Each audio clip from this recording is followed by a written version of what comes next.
And these are my two co-hosts, Kirby and Sherlex. Say hello, Kirby and Sherlex. Hi. And I hope that you've all had a great day so far. And if not, if the rest of your day is better or tomorrow is better for you. So, one thing to start this off from now on going forward, unless it's like, let's see here.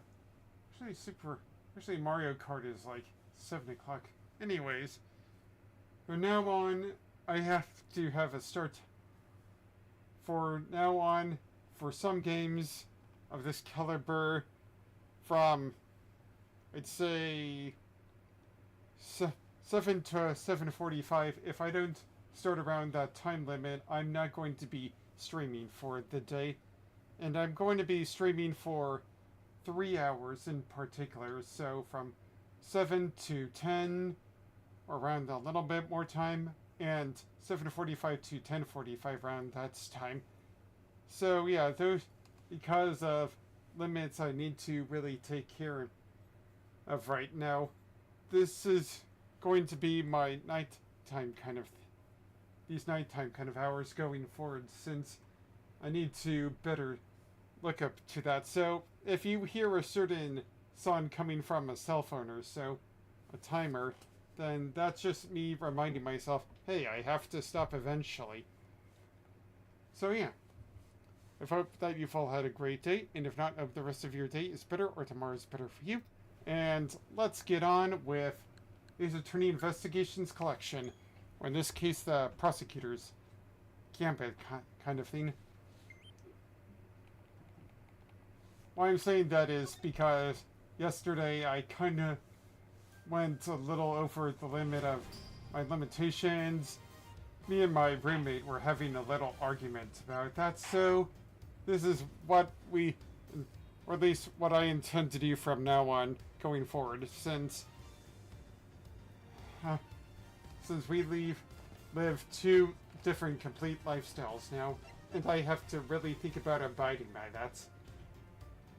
So yeah, anyways, we're going back to the SS5 incident, in which kidnapping and a murder occurred. The kidnapping of the president of Zane Fa by possibly Patricia Rowland, and the murder by somebody else who killed, possibly Blaze the Best, who killed Fall Down. A big contentious thing is there was this photo that showed the kidnapping of said two people. Unfortunately, that photo was fake. So this is what really, because this guy died in the wrong place. So, anyways, and then there's this odd mysterious flower, which nobody knows what it is. And apparently there was a fire over here. So yeah, we're just trying to figure out what happened during the incident of SS5. Whose blood this is, probably. Anyways, let's get a closer look. So this is where Mr. Aldon actually saw the president and his kidnapper. Yes. Which pretty clear suggests a link between the kidnapping and the orphanage. You can see why so much trouble was taken to suggest that it happened elsewhere. Yeah, they pulled some really dirty tricks there. Faking a photo like that? That's just cheating. Oh, and yeah. Patricia was the head person over at the orphanage, while Celsius Winter was the chief prosecutor who basically made the evidence that Sheila Lane's father made disappear or something like that. Not to mention disposing of Mr. Aldon's camera film and forcing the president to pose at gunpoint. They must have put in some new film and staged the photo immediately afterward. And if Chairman Winter was involved, he could have changed or hidden other evidence as well. Certainly doesn't help that the SS case file was classified until just recently. Yeah, but he's behind bars now, and the truth is coming out at last. Indeed, though much still remains unclear. You need to look very closely at the differences between this and the previous simulation.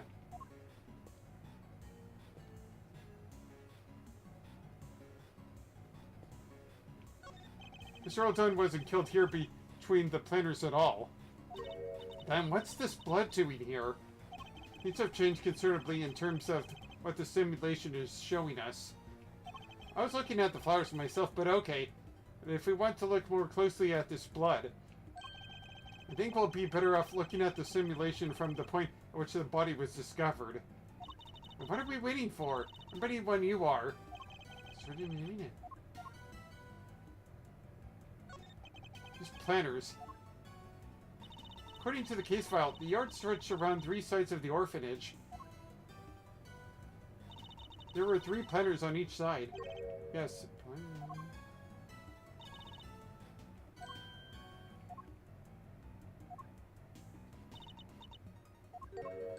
Lion Lily. Lion Lily.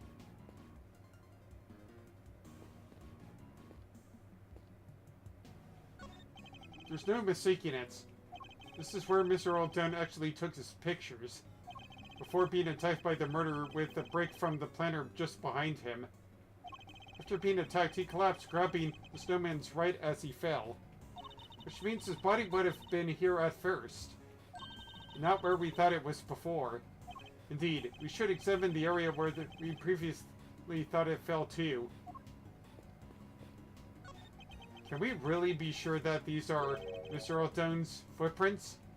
Well, they're the same size as 12, which is pretty big, and the prints match his shoes.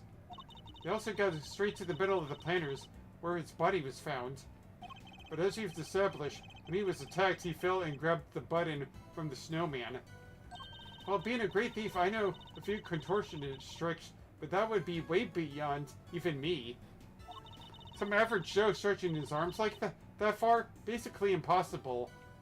I think we can be reasonably certain that the prints were made by the shoes the victim was wearing. But can we be certain they were actually the victim's shoes? Perhaps we should take another look at them.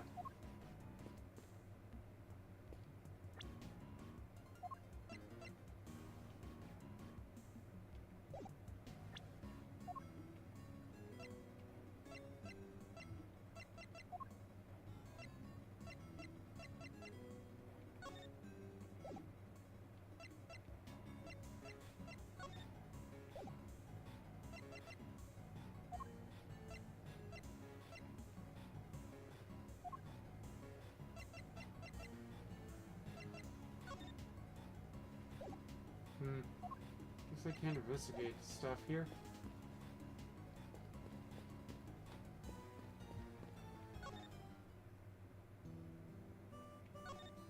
President Wayne changed after the SS-5 incident. I guess he felt his trust had been betrayed. I can understand that. But to cut ties with my family completely, after how close we've been for all those years, my father was desperate to make amends. To get just one chance to say sorry. But no matter how many times he tried to get an audience with the president, he couldn't. He couldn't even convince them to take a letter to him. One time he came home covered in bruises. Who knows from where? A bodyguard, maybe? Sorry, there's no point in making you sit through old stories that won't change anything anyway. I'll be the judge of that. Heh.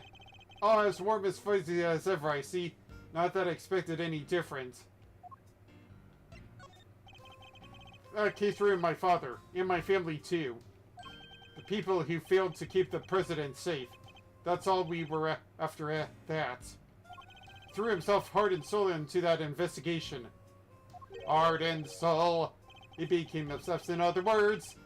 Hardly the best state of mind in which to undertake an inquiry. Wow, you really don't pull your punches, huh? Look, just don't go thinking I'm only doing this because of my dad, okay? That investigation was solid. His work was meticulous and it was accurate. It always was. He interviewed every single one of those kids, and he made sure that they told him everything. I wonder if he learned anything of value.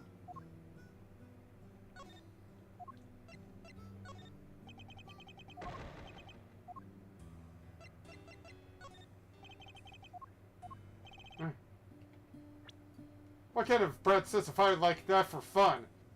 Yeah, we lost a bunch of vital evidence thanks to that little prank.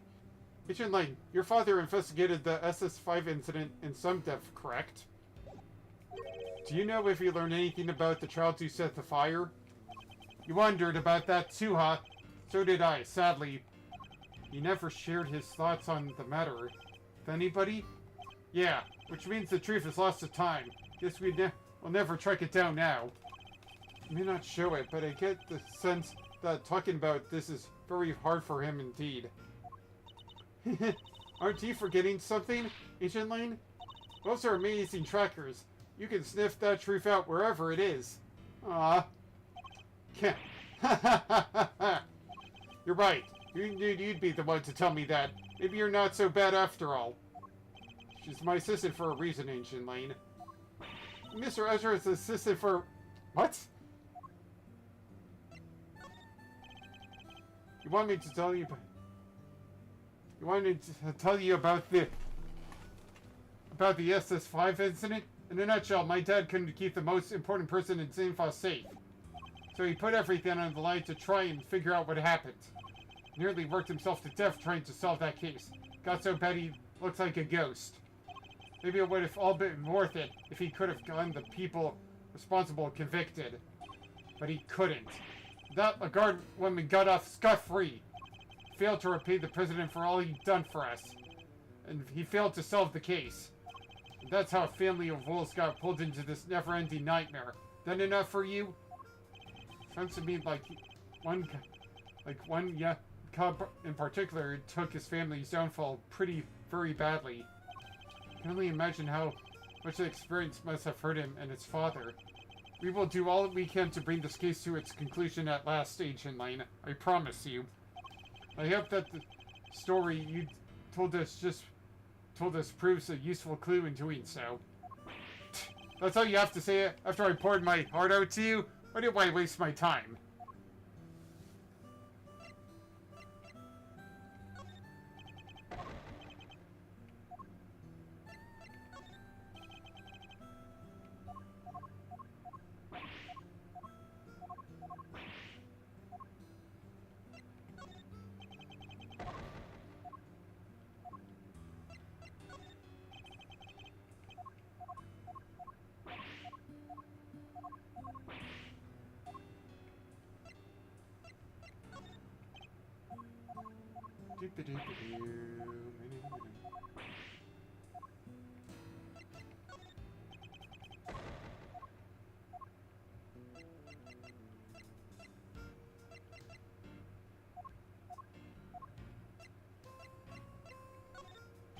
What? You want to talk about Torosaurus with everything that's going on? I'm certainly not saying that the creature could be our culprit, but he is not unrelated to the case.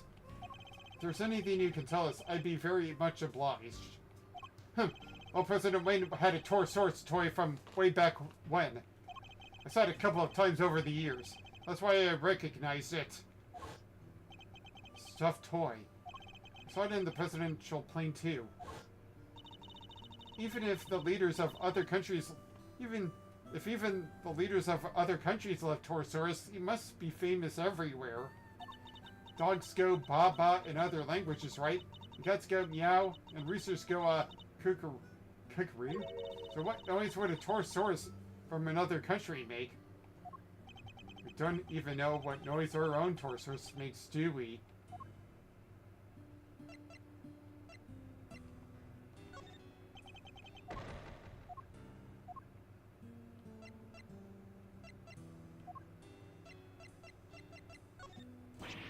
Ah!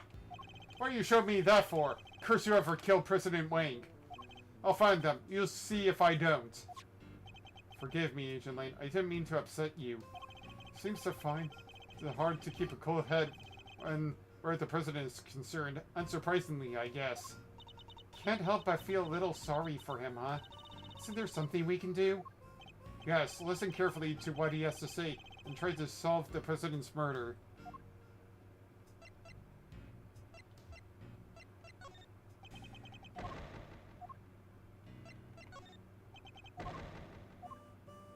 What is this about this? That's the pen your assistant always wears, right? Yep, a red person's nature's toughest and fiercest creature, the Yatagrasu. Pretty cool, right? Toughest and fiercest? Isn't it just a bird? Sorry, but I'm not about to let that pass. Langzi says, the wolf outstrips the raven in every respect. That little black bird of yours wouldn't survive even a single swipe of a wolf's claw. Those are big words, Sir Halsalot. Do you know what thieves say? Raven is pretty darn amazing. I could peck you to bits and then fly off before your stupid claw swipe ever got close. You think a wolf can't jump? I'd snap you out of the sky before you could fly away like a coward. Ha! I'd just flap my wings super hard and blast you across the room. Grr. Arg. We haven't had to endure an argument like this since elementary school.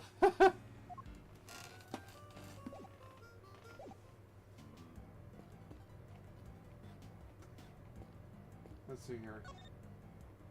Ta-da.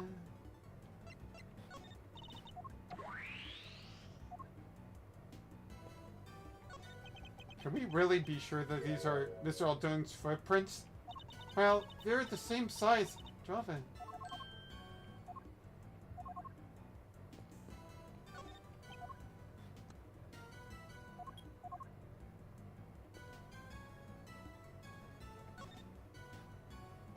I must go to the scene and inspect everything that catches my attention. Blood on the snow. A lot of it. Certainly looks as if a murder occurred here, doesn't it? Wait, but we just figured out that Mr. Aldone was killed over by the snowman, right? We did. I think this blood might belong to somebody else. What? But the police report said the blood was Mr. Aldone's. Need I remind you that the case was overseen by Chairman Winter? A man who would have no scruples about altering the official record over something this small. But then why go to all that trouble? Couldn't he have just cleaned up the blood instead? He wasn't able to. Think about it. He knew that this was where the police would find Mr. Aldone's body. He knew that the police would have certain scientific methods at their disposal to look for clues. Oh, you mean luminol? Yeah, they would have found traces of blood if they'd used that for sure. Exactly. They wouldn't have been able to clean it up to the point where it was undetectable. Or easier to falsify the results of any such tests when they came back in. It would simply have been a matter of replacing the official results with a doctored copy. Hey, so we've been looking at a forgery this whole time? That sucks. Wait, but it says Mr. Aldone's clothes were covered with blood too. It does, and if they were, it seems entirely believable. It suggests that whoever's blood this is wasn't yet dry when Mr. Aldone's body was placed here. I get it, which means that the other person's blood was spilled on before Mr. Aldone was killed. I think it does, yes. But if that's the case, doesn't that present something of a contradiction?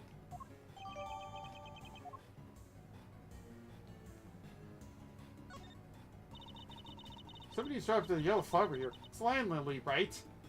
According to Francisco, yes. They're originally from Asia, if I recall it correctly. Yep, and she said it symbolizes the bond between a painted or tiled. What? It was the bond between parent and child, K.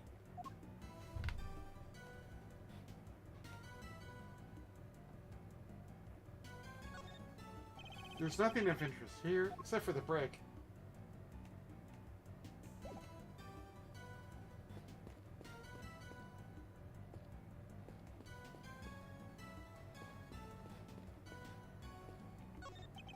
So this is where Mr. Aldone really met his fate. But he was moved in order to make the scene consistent with the stage photograph over to the spot between the planters. So the footprints, the fact they go over there and come back? Yes, I think that tells us something important. That they were left behind to whoever carried him over there. I think Mr. Aldone's body was moved. How else do you explain the button clutched in his hand? That would suggest that he was killed somewhere near the snowman. Can't believe there is any more to be found here.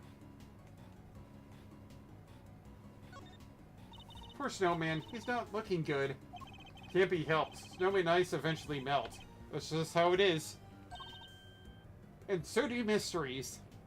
All we have to do is wait. Snowman of the case will melt into the clear water of truth. All you have to do is wait, Kay. I have to work to solve those mysteries.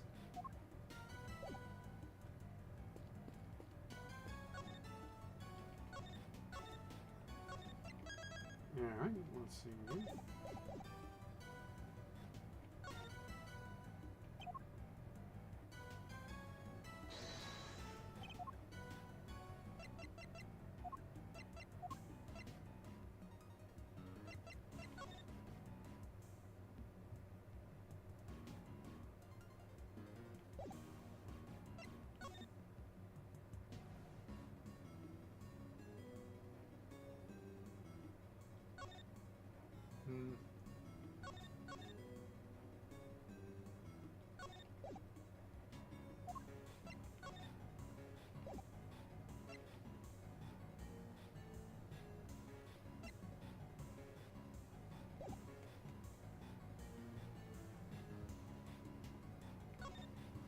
There's nothing of interest.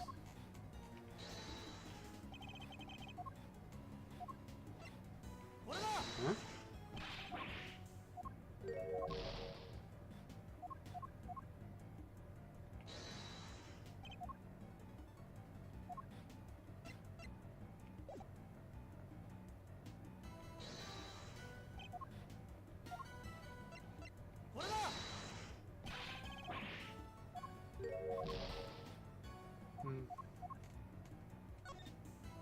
Let's see here. Records load.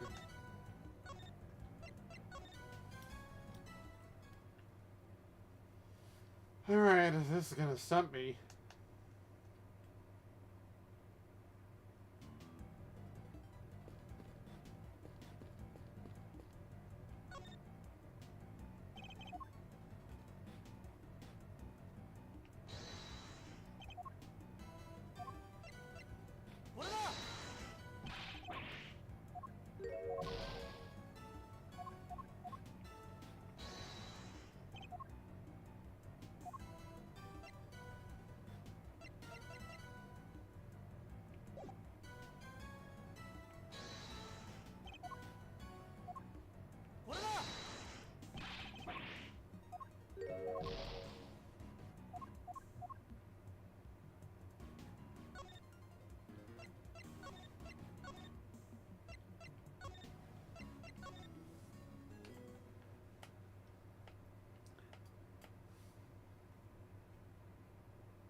Let's see here.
Hmm.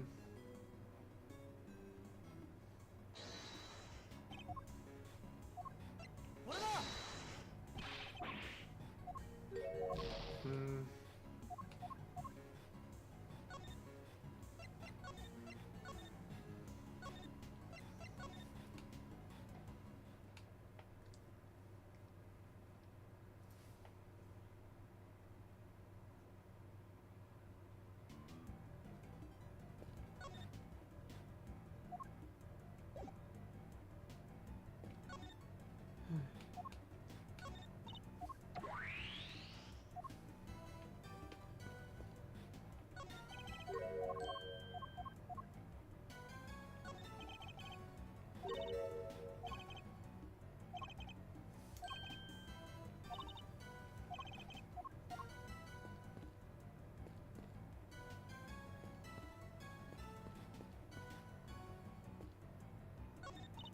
Snowman with one eye missing, and it comes up to my shoulder.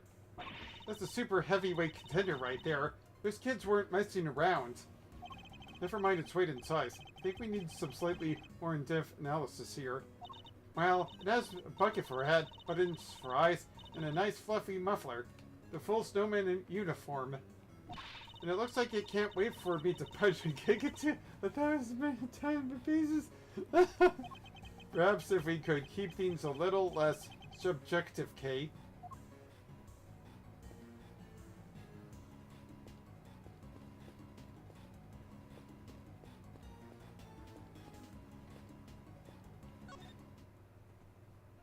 Can I help you, Miss Edgeworth? Do not thank you all enough for returning Shanta safely to me.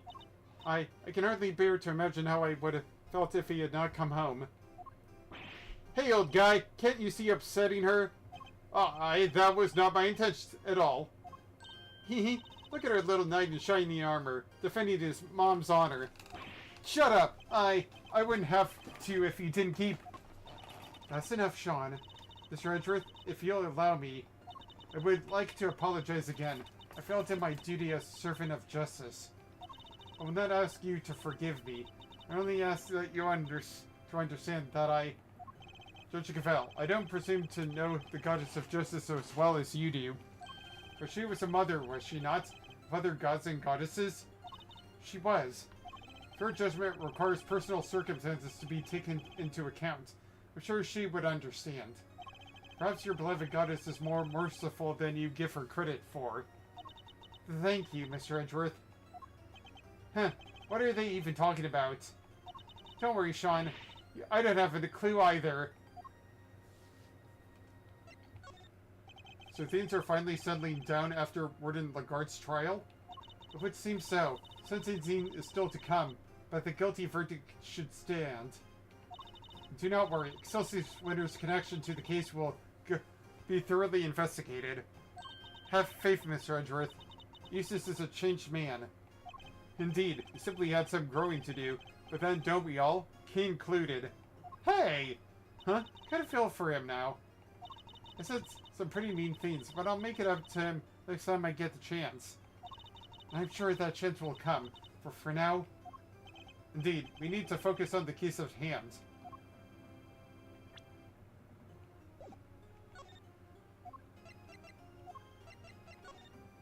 On the matter of what happened the night before last and the reasons for my meeting with the President, I am afraid I must keep my silence for now. Even though you know how crucial that information is to our case? Yes, even in spite of that, forgive me. She's really not going to back down on this one. I can't see a way to convince her to open up. I think my only choice is to drop the matter for now. Allow me to say one thing. Sean's efforts to protect me disrupted your investigation. For that, I can only apologize.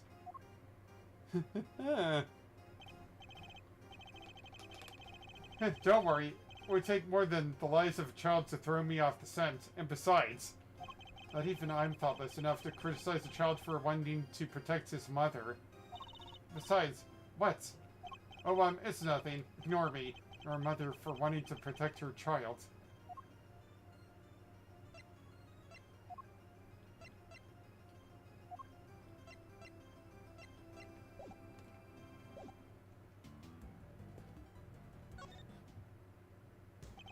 What do you want? What can you tell us about the time between when you were kidnapped and when you were found? Not a whole lot, I'll bet. Snoozing is easy with 3 C's. I remember waking up feeling cold. I was somewhere big and empty and dark. There were cardboard boxes with some other language written on them. I figured it must be a storeroom. But it was actually a giant refrigerator. Businesses use them to keep stuff chilled. And that's where our kid and Detective Gumshoe found him. It really saved the day there. Guess the cooler must have been on until just before I was brought there. Like I said, it was pretty cold. Anyway, they didn't take my phone for some reason. So I used that to call for help. I see. Well, we're all very glad that you found your way back to it safely. Bah, say it like you mean it, why don't you? He's not the most gracious child I've met. I'm concerned it's somebody else. Sean, I wonder if you could tell us a little more about the circumstances surrounding your kidnapping. They took you when you went to the garbage disposal, right?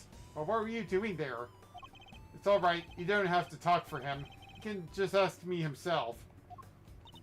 Hear that, Mr. Truth? I think he's starting to warm to you. I went to the garbage disposal to throw away the flowers that were on that body. It wasn't far, and I figured they'd be less likely to find them there than if I threw them away in a garbage can. I tried to get in there last night too, but it was locked. So you had to come back today and try again. Yeah, but when I was there, somebody came up behind me and put something over my face. Oh yeah, snoozing is easy. Easy threesy with 3 Z's. But that she was drugged with it too doesn't seem to bother her, because it is a catchy name. Whoever did it was pretty strong, but I never saw their face. I see. Thank you. That's very helpful.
Alright, time to find out what this contradiction is.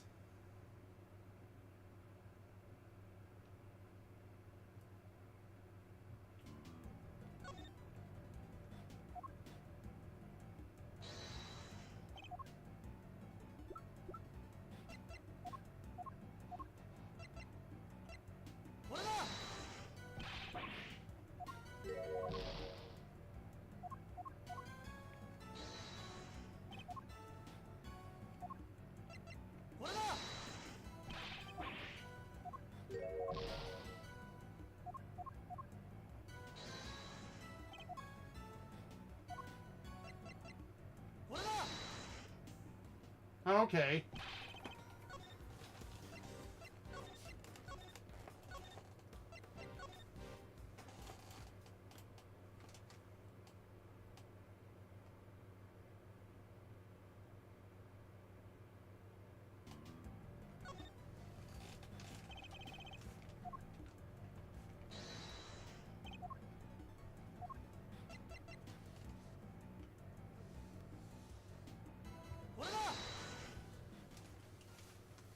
There's a clear contradiction here.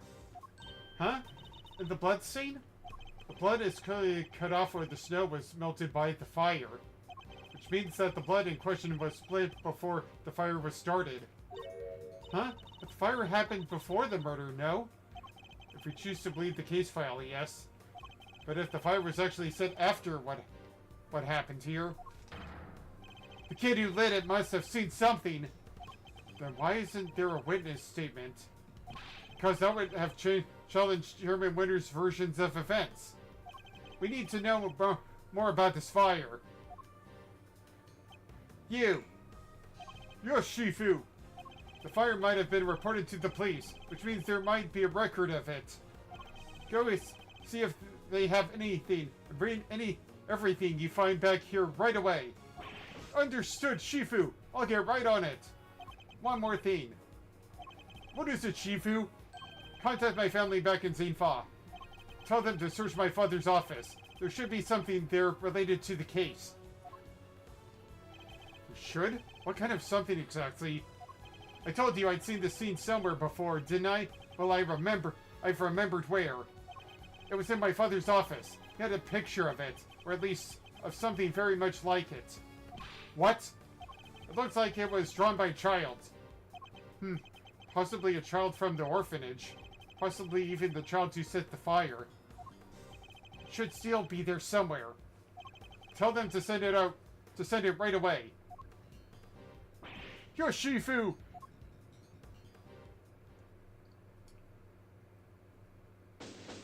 Phew, investigation complete. Not a whole bar, but close enough. Do. And that's the last time you'll probably see that.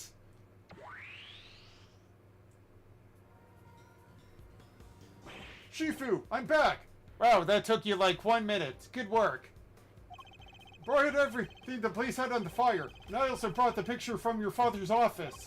Oh, and one more thing. About time! What kept you, huh? Well, hand it over. Let's take a look at this mysterious picture, shall we? What in the world? Wait. The doggy. This is it. This is the picture I remembered. Could this be a depiction of something that happened on this... Not on the incident? I mean, obviously, look at that. Weird guy. Sure looks like a kid drew it, huh? Yes, and I'm willing to bet it's the work of the child who set the fire.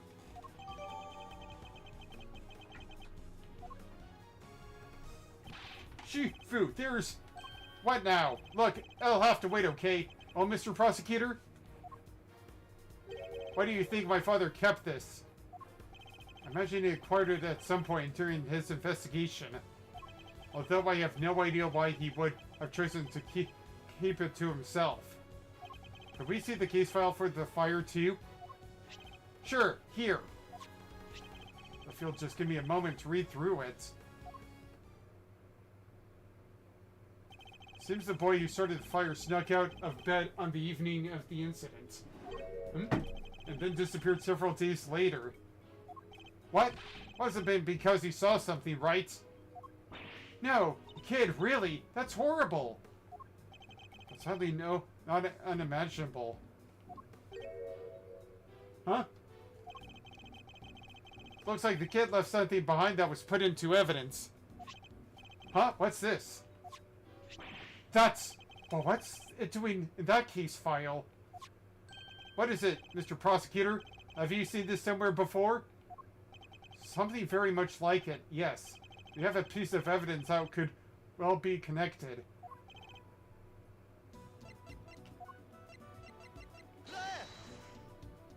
I don't know what it was doing in the evidence for that case. But it looks like that might be the missing horn from the soft toy.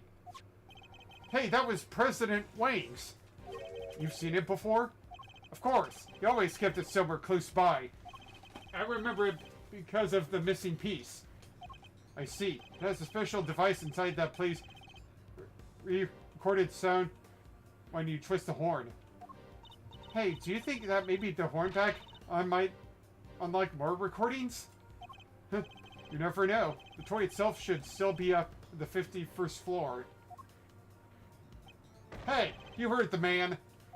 Here, Shifu, I'll go fetch it right away. Here it is, Shifu, the Torosaurus doll, just like you asked. Good work. Hand it to the prosecutor over there. Well, does the horn fit, or not the orphanage fit the president's plushie? It fits perfectly. And, any more recordings on there? Hi, Dijon. Sorry, President Wang. It's me, Amelie. I know it's been a while. It's been a while. I saw in the news that you were visiting the country soon. And I didn't know whether I should get in touch at all, but in the end I decided I had to. Overruled! Turn it off right now! What's gotten into Judge Gavel? Are you okay? Turn it off, please! You see, I had a baby, a beautiful little boy. Your beautiful little boy. I'm sorry, that's pretty much all I wanted to tell you. Oh, except I called him Sean. Sean Fenn. That's a nice ring to it, don't you think? No! Oh, snap! The kid is a president's son? Dang! Sean Fenn! The kid. And also that I'll be at the orphanage on the evening of the 9th. I'll be waiting in the front yard. I thought you could meet him if you like, even if it's only just this once. I know you're a very busy man, but anyway, that's where we'll be. Goodbye. Ooh. What? He was my dad? I'm so sorry, Sean. Care to explain what the heck is going on, Gavel? Sean isn't my biological son. I adopted him. And he was aware of this? Yes, of course. His mother, Amelie Fenn, she died 5 years ago. We were cousins. But we were also friends. The best of friends. People often mistook us for sisters. Sister, sister. And so, when she died, it seemed only natural that Sean should come and live with me. Of course, we had to keep his father's identity secret. And I decided the best way to do that would be for him never to know in the first place.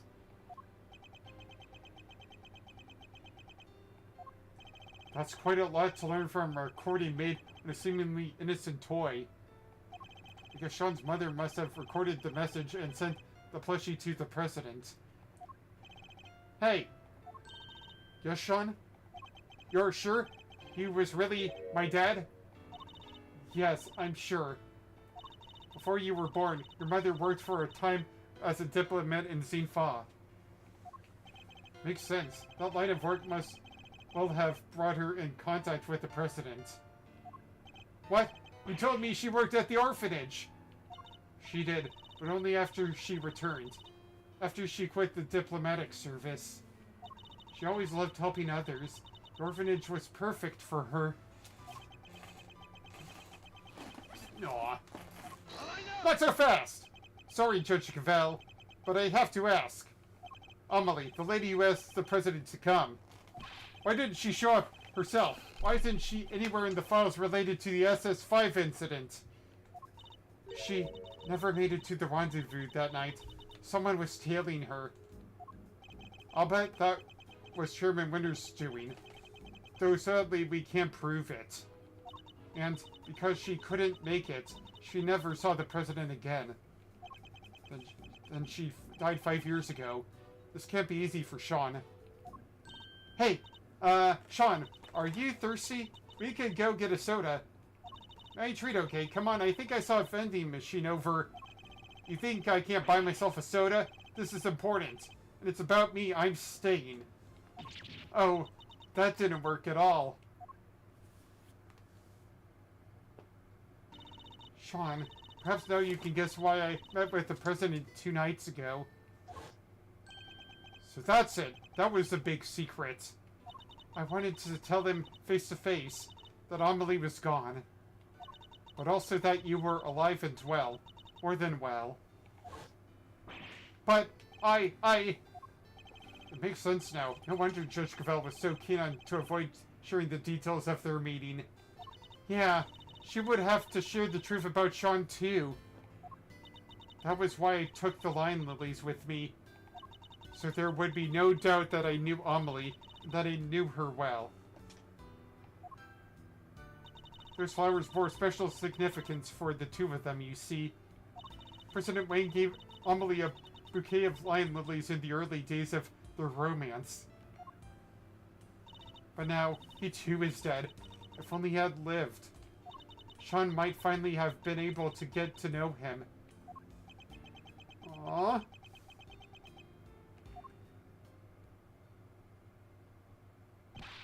Shifu! I've been waiting for the right time to say this, but... What? What is it? You've been hovering over there this whole time. Can it wait? They said something else from Xingfa. President Wang's will. What? The President's will, huh?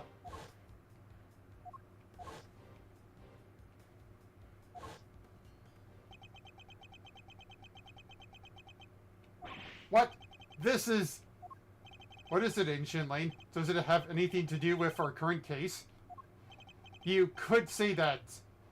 Seems he was planning on publicly acknowledging Sean as his son. Hold it!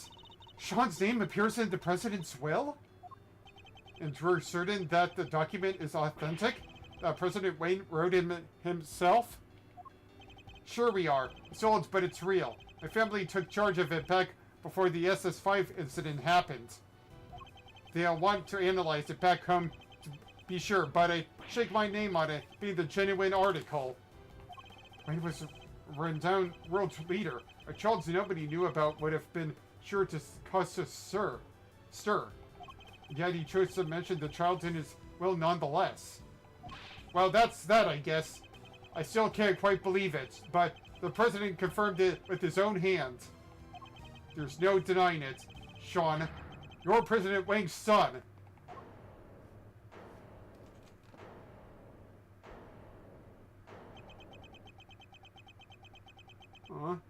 Sean! Sean! To be continued. But I'll go and continue a little bit more.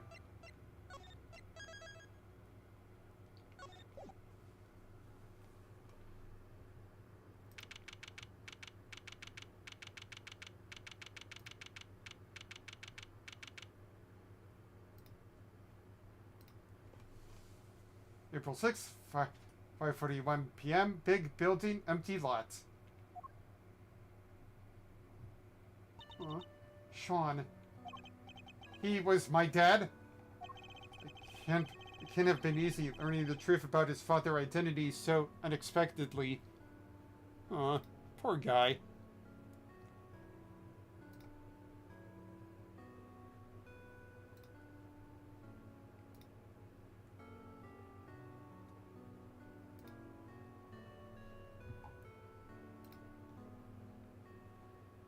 The truth hurts. Truth lies.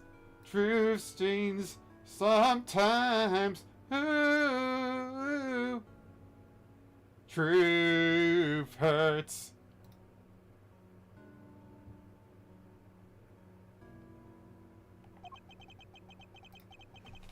And too late to ever it's too late to ever get to know him. You know how hard I tried to find him? Sean. I get it. He was a president. He had a lot more to think about than just me. But he was right there in front of me. Right there on the set. So why? Why didn't he just say something? Why didn't he tell me who he was? I'm sorry, Sean. I'm so sorry. Aww. It's not your fault, Mom. It's mine. If I hadn't broken my promise to you, that fire would have never happened, and he wouldn't have. I've ruined everything. Everything. It's all my fault. I even ruined your flowers. Sean, please, you mustn't blame yourself. Just try to be here with me. Aww. Just for a little while. The bond between parent and child, as symbolized by the lion lily. Aww. I'm no expert, but it's native to Zingfa, so I know that much at least. Sadly, we don't have the luxury of dwelling on such things just now. I know it might seem insensitive, Agent Lane, but sentimentality won't help us here. We need to focus on what we can do about the case before us. Sigh, you're right. I believe we've learned all we need to about what happened back then for now. How did it all line up with your father's theories about the case? I wouldn't know. Took those to the grave with him. Never shared his thoughts with anybody. There's no way of knowing what he was figured out. What about your own thoughts? Are you feeling any more positive in light of what we learned from case reconstruction? Are we any closer to learning what really happened 12 years ago? You know, I think we might be. My father's footsteps are starting to become clear. Now all we need to do is follow them. Follow the footsteps road. Follow the footsteps road. Follow the footsteps roads. All the way to the truth. The real story of the SS5 incident. The president went to the orphanage that night. That much we know for sure. Torsor's story proves it. He must have gone there to meet with Emily Fenn. Except he was kidnapped, and Alden happens to see it. If Alden hadn't been there, there wouldn't have been a murder, just a kidnapping. So they had to move his body to the planters and see that photo to throw everybody off the scent. So that's our current theory, is it?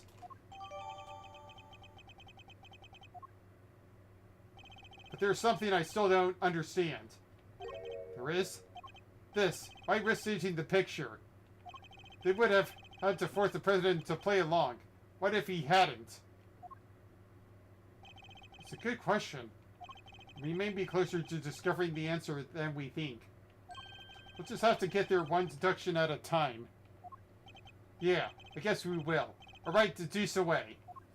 But we aren't in that gameplay piece.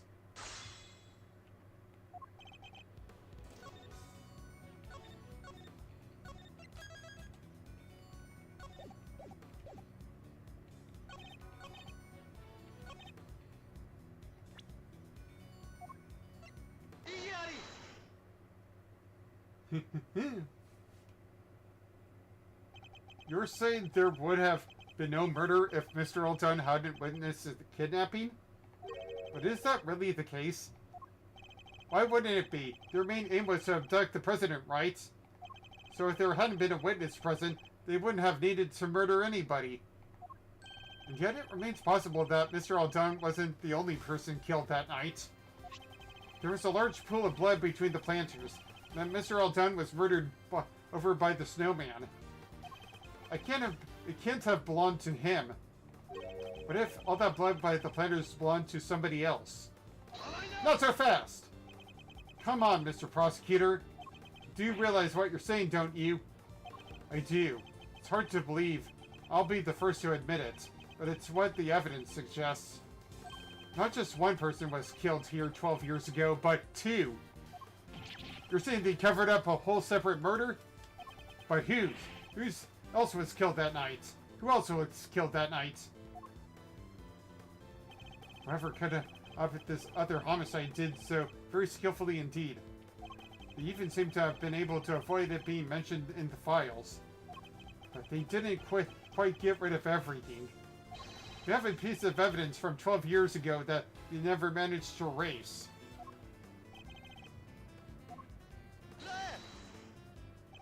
This Winter tried to shroud the existence of the other murder in the darkness. But there was one piece of evidence he wasn't able to suppress, thanks to the efforts of your father, Agent Lang. My father. Cast your mind back, if you will. Something else was hidden along with all the other evidence from the crime scene. The existence of the child who set the fire in front of the orphanage. Well, why would Chairman Winter wish to erase him from the record? Because he saw something he should not have. That's why. He did? What was it? It's right here in this picture. The picture my father kept. I think we can all agree that's the president's on the right-hand side. And that's the Torosaurus toy in his hand. But who's that standing across from him? Oh. Oh. He has a doggy. Eastern robes and a black dog that can only be butted hard mechanis. What? The creepy assassin guy? And what would a hired killer be doing in the presence of a president? I can only think of one thing. That's right. It wasn't a kidnapping that occurred here 12 years ago. It was an assassination. Aye-ya! And one in the Guardian Chairman were... Yes, I think they were complicit. More than complicit, in fact. One provided for the killing, the venue for the killing, and the other suppressed the testimony of the child who witnessed it. Mr. Dunn was murdered because what he witnessed was actually an assassination. Not the kidnapping he thought it's to be at all. Not so fast! Do you think I'm an idiot? How could the president have died 12 years ago? We only found his body this morning. He was alive and well until just recently. Yeah, we even met him. Indeed, so we have a president killed 12 years ago, and a president killed in the last 48 hours. 2 presidents, in other words. Right, which is completely impossible. Or is it? I think it's entirely possible for there to be 2 presidents. In fact, that would explain a lot. President Agent Lane spoke of was a noble and capable leader.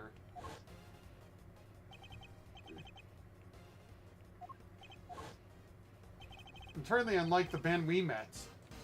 It really did seem as if they were 2 completely different people. But how could one country have 2 presidents? What could explain a situation like that? This is how it was possible for there to be Ooh. One of the 2 was a body double. Tell me that doesn't make sense. A body double. President Wayne was a man of great power and influence in Zainfa, a figure on the world stage.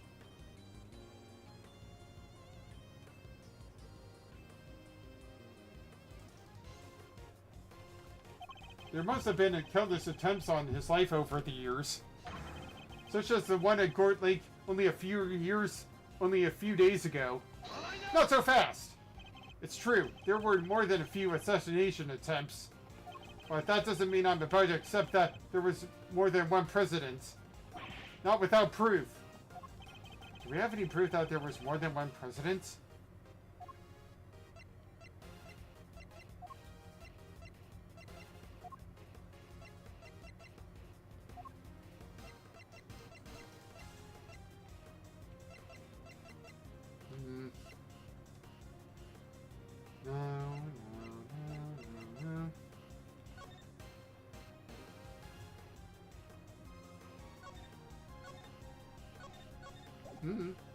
The body?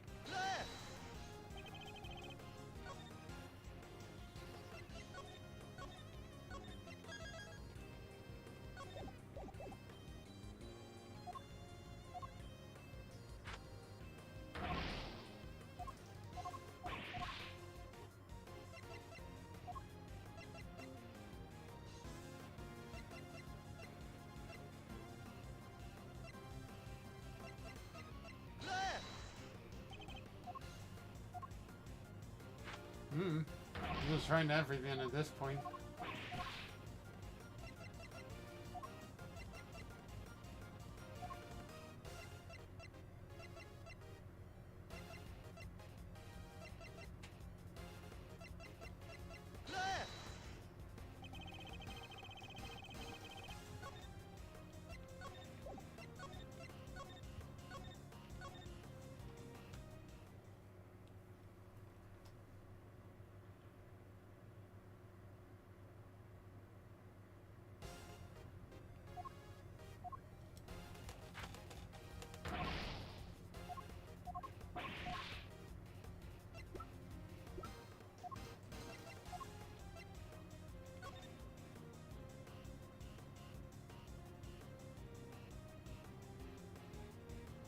file on Lang.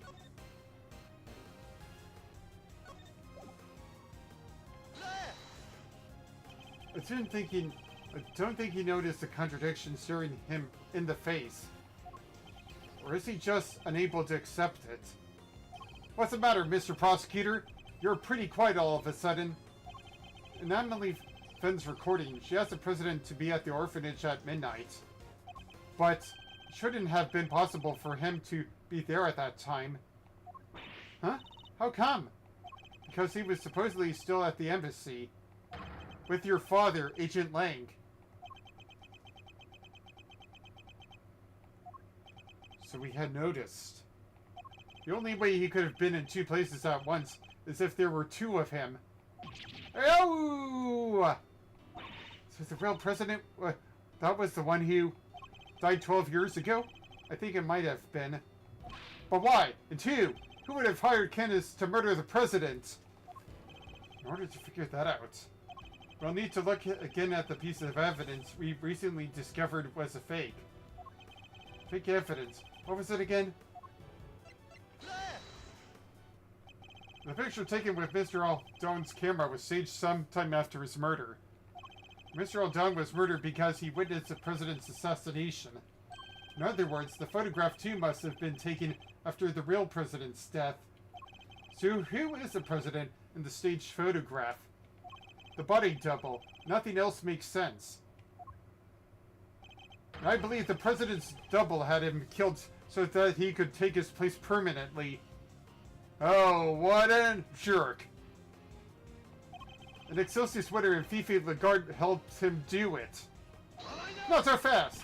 Wait, you don't even have a body to support your theory.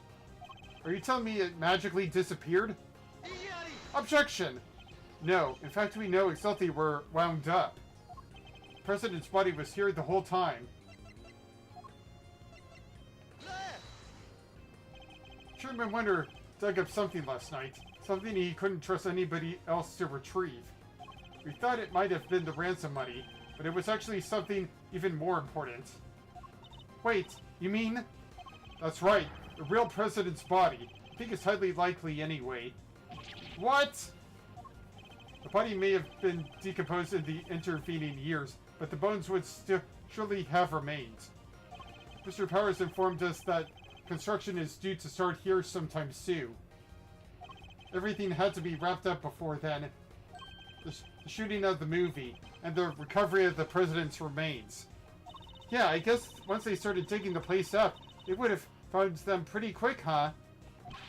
Agent Light, we need to have the so-called monster footprints analyzed again. Yeah, I guess we do. If there was a body under one of them, there should be trace evidence to confirm it. Hey, give me somebody from forensics.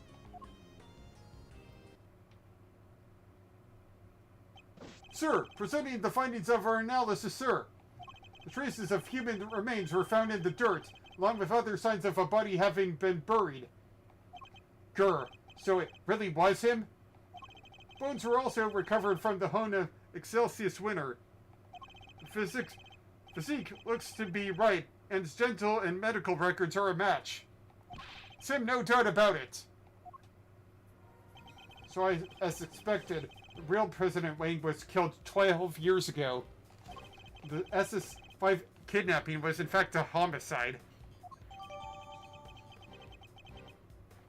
Ooh. Wow, so it really was a murder, huh? This case has taken so many twists and turns, I'm starting to lose track.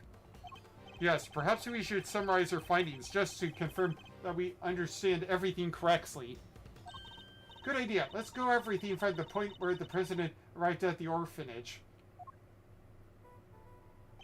12 years ago, the real President Wang visited the orphanage. His aim? To meet his infant son. The footprints we originally assumed to be those of Mr. Aldon seem likely to have been actually made by the president upon his arrival. But instead of being greeted by his child, he was met by the assassin, Buddy Sophoclanus. That's so sad. he was hoping to see his baby for the first time only to... Indeed.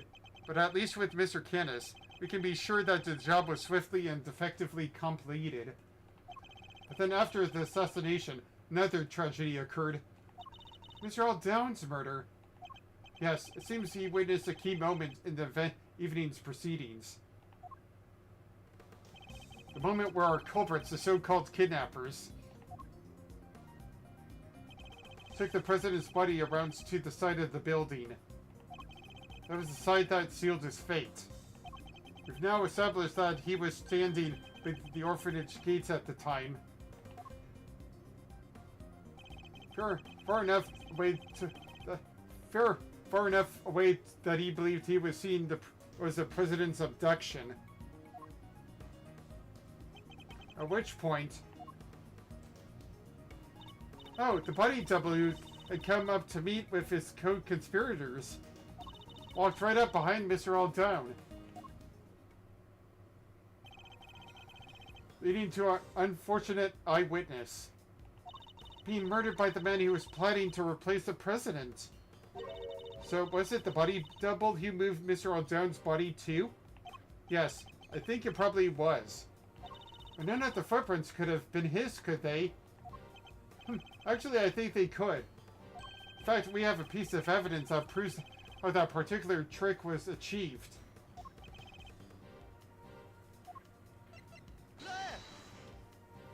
What if the president's body double to move Mr. Aldown's body like this? After killing Mr. Aldown, he could have carried him to the other side of the entrance. Given that his job was to look like the president, he would have been wearing the same shoes. Meaning that if you step exactly in the footprints left by the real president... Okay, that's clearly a stretch, but I can see it. Of course, this would have been the same shape and size.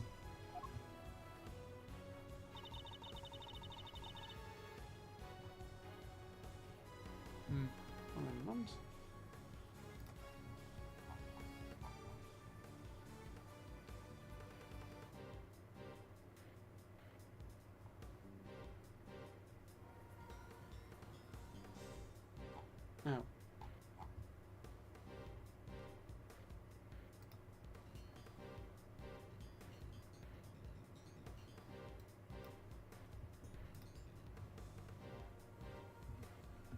Alright. Back to where I was.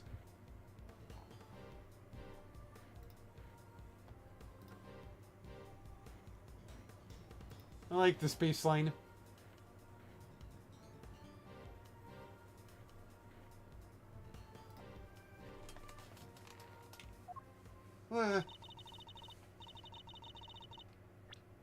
So that's how it all went down? I'm so glad we finally figured it out. It would have looked like a single set of footprints. Wait, but there's one thing I still don't get. There is? What? Why did they need to pretend there was a kidnapping? Mr. Aldona had seen the president at the orphanage. Left a message on Miss Ringer's phone describing what he thought he saw. It would have been impossible for the conspirators to erase that message. So they had to make it look as if the events described in the message were true, by staging a kidnapping like the one he thought he saw. Exactly. I think the two people in the photograph are likely to be the body double and Fifi Lagarde. She's the one in the trench coat? How can he be so sure of that? The two of them would have had to walk out beyond the orphanage gate to stage the photo. The body double could have put his feet in the real president's prints as he did before. Oh, so the other set of footprints were hers. The ones we originally thought belonged to the killer, yes. They were about a size 9. Too small for a German winter, in other words. Which means the kidnapper must have been played by Warden Lagarde. That explains how so-called kidnapping was actually a presidential assassination. Does. Which means that my father must have... He must have... You noticed. There's no way he wouldn't have suspected a murder. Especially not with the kid's picture as proof. But the picture was never officially put into evidence, correct? No, he appears to have kept a hold of it after taking the witness statement of the child who drew it. Yeah, because he knew. He knew President Wayne was dead. And he knew what would happen if the news ever got out. Sinfa would have been plunged into chaos, no doubt. So he kept it a secret. That secret died with him. Even though it meant taking the blame for the kidnapping and our family name being ruined. Dang. That's a hard thing to think about. So your father knew the truth about what happened 12 years ago, but he chose to hide it. Well, it's finally coming to light at last.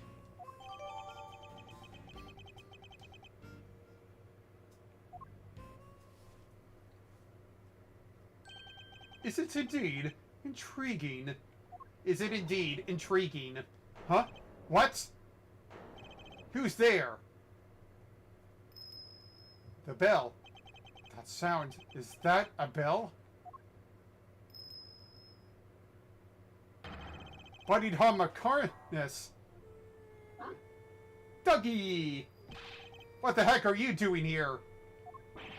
We're the lot. You think you can just show up in front of us like it ain't a problem? Forgive me, but I couldn't help overhearing the fascinating conversation you were having. The opportunity to gloat over your past crimes was just too good to miss, I expect. You killed President Wang!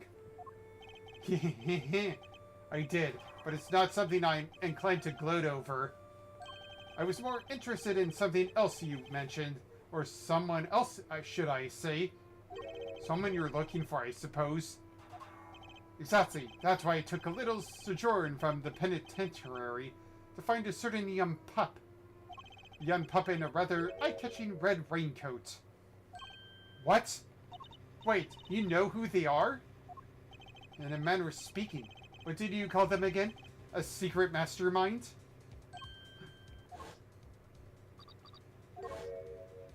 The prosecutor looks a little surprised, doesn't he? Helmet, yes. Yes, he does. Yes, he does.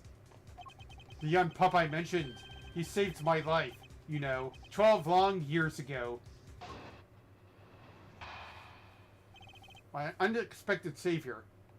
As you have surmised, it was I who killed President Wang.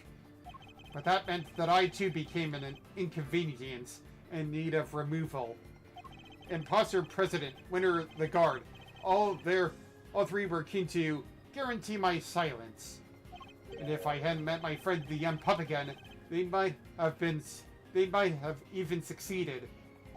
Wonder what he's doing now. So it was the president's body double who hired you? I remember his words almost as if they were yesterday. You know how many times I've nearly been killed? Not once, not twice, a bunch of times. Why do I have to take all of the risks? Why am I the one they always put in danger? When I'm out there being him, people treat me like I was him. They worship me. So what's the difference? Who's to say I couldn't be just as good as him? There was a difference, of course. Even if he did look and sound exactly like him. Just because it walks and talks like the president, that doesn't make it a president, does it, boy? No. No. So he got his wish and became the boss, but I couldn't quite fill the predecessor's shoes.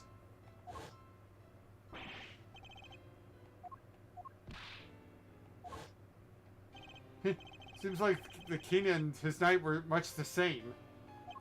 The president's double knew that his employer had a weakness. A young woman named Amelie. But in order to find her, he needed to enlist the help of locals. Locals such as Chairman Winter. Once Miss Fenn had been located, they simply needed to find the right time to lay their trap. The meeting she arranged so the president could meet his son. It would have been the perfect opportunity. Indeed, and with the head of the orphanage brought to the fold, their little conspiracy was complete. Warden Lagarde. Now, quid pro quo. Where might I find the pup? What makes you think the boy who helped you and our mysterious string puller are one and the same? He set a little fire that night, out there in the yard of the orphanage. Oh, yeah, we saw that. It was some kind of prank, right? A prank? It was nothing of the sort, my dear. No, as I understand it, he had taken refuge in the igloo by the entrance. From there, he happened to see Witter and Lagarde carrying a dead body. He also overheard them hatching a certain sordid little plot. A plot to remove me, the only other person who knew that what really happens from the picture. Thankfully, he was kind enough to come and inform me. I was waiting inside the building, you see. He also happens to mention later on that he was wearing his favorite red raincoat. In any case, he escorted me from the premises. And being a very considerate boy, thought to erase both of our footprints from the scene of the crime. It seems he had a little kerosene set aside in the igloo for such an occasion. So he spread it liberally about the place and set himself a little fire. Ooh, interesting. No way, so that's what the fire was for. It must have been ever so beautiful. Winter and Lagarde were positively enchanted. How would you know? You're blind. While they were distracted by the show, he took the opportunity to usher me out of a side entrance. You never answered my question. You really think he's the one behind all this? I do indeed. Don't I, Helmet? Yes, yes I do. Yes I do. Good boy. Good boy. There you are, good boy. My unexpected savior will probably have to come later. Because I have to use the restroom, and I have to take a little break as well. I'm a little bit parched. You see, parched. Isn't that right, boy? That's right. Good boy. Good boy.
that there. Oh, might as well drink it. Drink from it.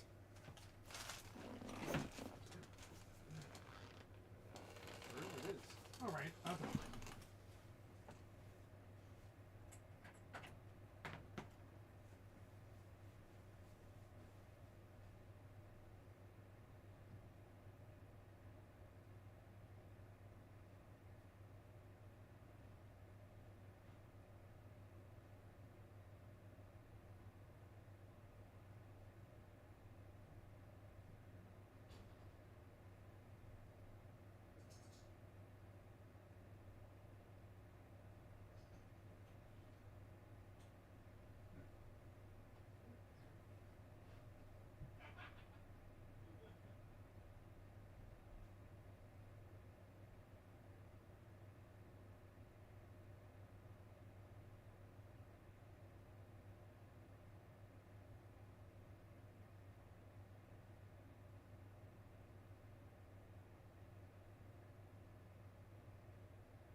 Back to where I was.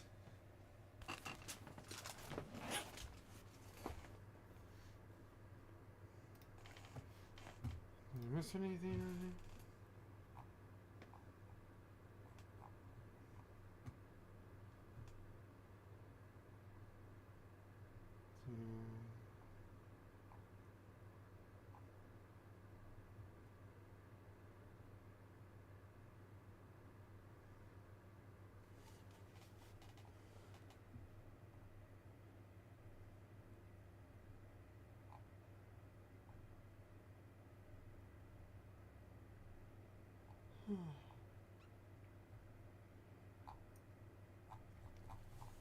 Alright, back to where I was.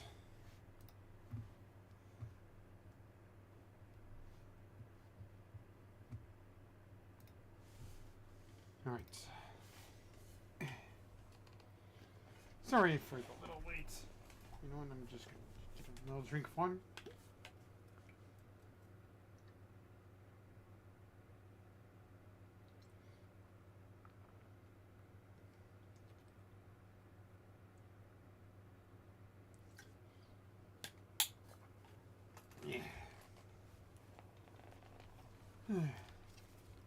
Oopsie poodle. Don't you go sleeping off of me. That is Hamakarmus? Canis? Yeah.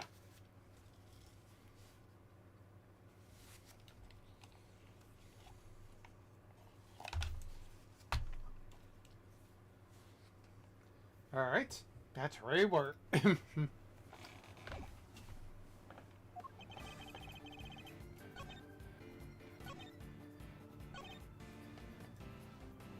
I'm pup again?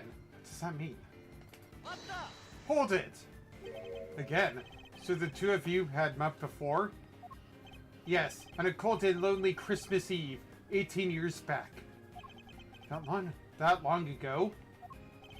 But on that occasion, it was I who saved his life. It was snowing, more than it had in years, and cold enough that death by freezing was a real possibility. I had taken Helmet out for a little walk. You know, in the cold, freezing area. No reason, I just felt bored that day. Noticed something, and bounced off through the snow. Bounded off. When I caught it up to him, he was sniffing at a car. The doors had frozen shut. It took all the strength I had, but eventually I managed to open one. And inside I found two young boys, shivering and semi-conscious. Two? Yes, and I found them and had I found them even an hour later, the poor wretches would have never have made it. Took them both to a nearby orphanage. I took them there. Is it me or is there something significant about what he just told us? It is. Of course, it's... This was on Christmas Eve 18 years ago? You're certain of that? I am. Holy smokes! We have something that shows why that did is so significant.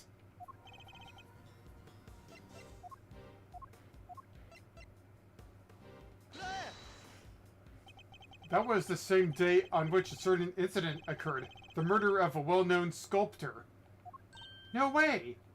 An incident in the aftermath of which 2 children went missing. The son of the victim, Artie Frost, and the son of the murderer, Carmelo Gusto. Aw, look how cute they are. Yeah, now that you mention it, the little guys did go AWOL, huh?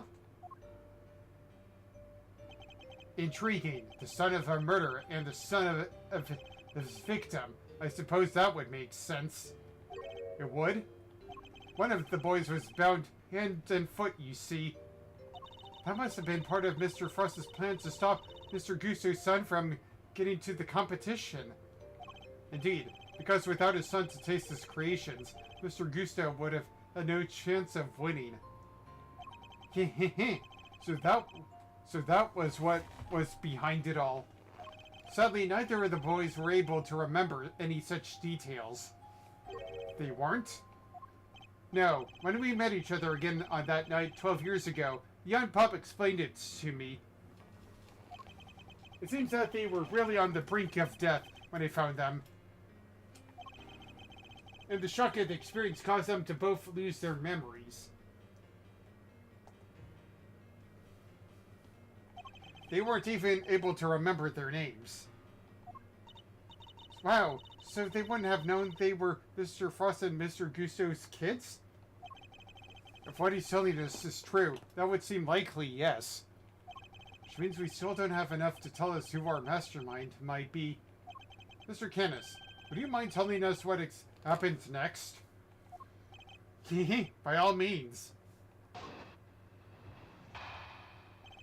The pup and I remained in contact even after I was sent to prison. But then I stopped hearing from him. I couldn't help but worry. Then people from 12 years ago started cropping up all over the place. It rather piqued my curiosity, so I thought I'd temporarily regain my freedom and look into things. People from 12 years ago? You mean Lagarde winner and the president, I assume? Well, Warden Lagarde was in charge of the prison where he was an inmate this whole time, right? I fear I wasn't as kind to her as I could have been. But then she did try to have me killed. You know already why, of course. Because he murdered President Wayne, but they needed the world to believe he was still alive. If somebody had exposed the president as a fake, it would have been bad for Lagarde, and Sherman Winter too. Exactly, and not only that, I happened to overhear something else intriguing that night. I'll be at the orphanage on the evening of the 9th. I'll be waiting in the front yard. I thought you can meet him if you like, even if it's only just this once. I know you're a very busy man, but anyway, that's where we'll be. Goodbye. Who are you? Sorry, but I'm waiting for somebody. I know who you are, President Wang. I couldn't help but overhearing the news. Congratulations. But please don't worry about your son. I'll only kill those I employed to kill, which is, in this case, means you. No. Wait, this is my first chance to meet him. And it might be my only chance. Please, give me just a few minutes. Longer. I thought he was going to beg for his life, but no. An interesting character. I told him I was not aware he had a child. No, he said, and shook his head. Neither was I. Neither was I. But the world will know that I have one now. I mean to make sure of it. I've even prepared something in case the worst comes to the worst. And the son in question, It was the young gentleman with the horns over there, correct? Wait, how can you tell? You're blind. Horns? You can see them? Even Kay's wondering. I don't need to, my dear. I have been listening very carefully, you see. And for longer than you may realize. So President meant to tell the world about Sean and prepare something in case of the worst. But it's not enough to simply have Candace's word on the matter. Of course! We have something like that proves what he's telling us the President said is true. The will. A will everybody knew about. He entrusted it to my family to show his belief in us, after all. The name of the recording, the preparations he had made, and his will. With those 3 pieces of information, I was able to convince Warden Lagarde to do anything I asked. With the information at his disposal, he could have exposed the truth about the body double at any time.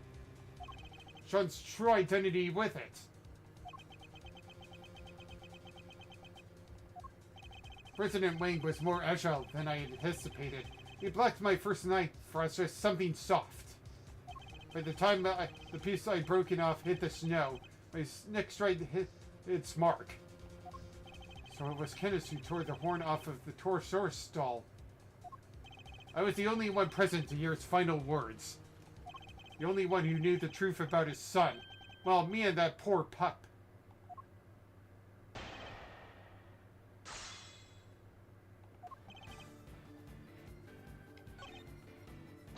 Hold it! He stopped responding. That seems strange. I'm glad you agree. Helma did too, of course. That big scream really said that? What, like, woof woof? That's barking mad? He does not need to talk in order for me to hear him, my dear. He doesn't? Okay, well then let me ask you something.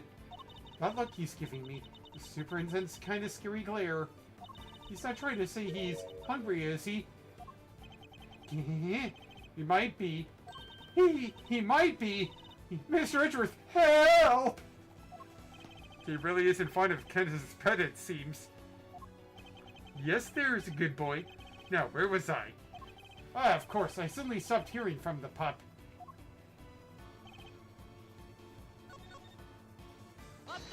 Hold it! So you were able to continue communicating with him from prison? I was, via post office box. Post office box. What's that? It's a means of exchanging mail without revealing one's own address. I never knew where he was, and I was unable to slip out and track him down. I was being kept under rather strict supervision, you see. By Warden Lagarde, no doubt. What were the two of you even communicating about? We were playing correspondence chess, of course. That and ripping about our respective lots in life. Correspondence chess? But didn't you used to play with... that with... as in line?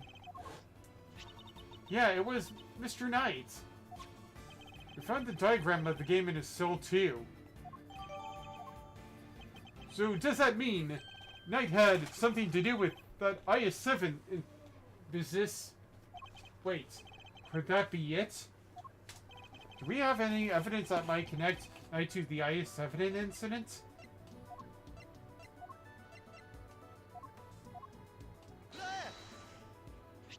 This is everything Knight left behind. Could there have been a clue in here somewhere? Reading in the chest set. Which one should we look at more closely? The ring! What about it, Mr. Edgeworth? Mr. Fender, take a closer look at it, if you would. The design! That's Polly K's trademark mark! Indeed, it looks like somebody turned the stamp he used to sign with his work into a ring. Why would Mr. Knight have been carrying it? Why was it not with the rest of the evidence from the IS-7 incident? They tried to release Frost's personal effects to his next of kin after the case wound down. But if I remember rightly, old Frosty Boy didn't have any family aside from his kid. and the kid was missing, so they never got to hand it back to him. Not till later, anyhow. I heard on the grapevine that they found him in the end and gave him the goods. Including the seal, it would seem, which he turned into a ring and wore it until his own death.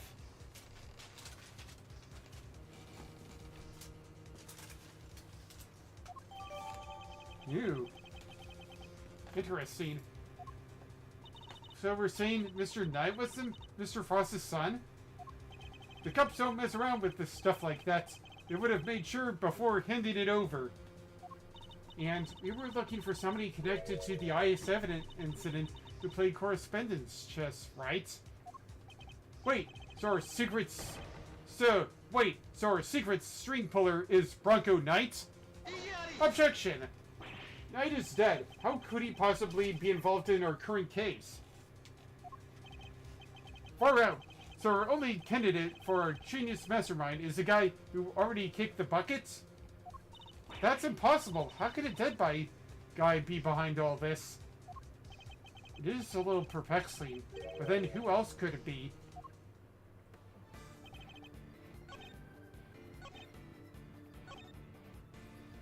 I did so used to enjoy typing out my little letters in Braille? Hold it! In Braille? That's how you wrote all of them? That's right. I had the tools to do so in my cell. Huh, so we have to use special tools? Never thought about it before, but I guess that makes sense. And what exactly did he write about, if you don't mind me asking? My asking? Oh, this and that. General chit-chat. And chess moves, of course. You wrote the chess moves in Braille, too? That's interesting. Speaking of chess moves, how does that piece you carved yourself move? The dog. Perhaps we can talk about that later. For now, I'd like to know what happened when the letter stopped. I sat in my cell and tried to imagine where he might have gone.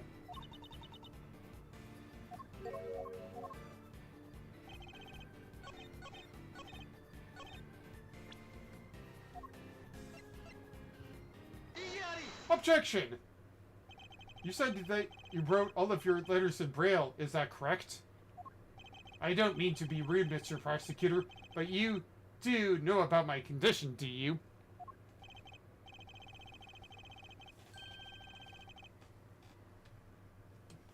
Hold on a moment. Well, I know about somebody's condition.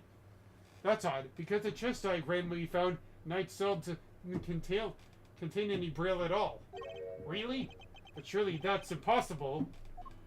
How so exactly? Maybe somebody typed Mr. Kenneth's letters out on purpose? Meaning there may have been some sort of intermediary between the two of them? So then Mr.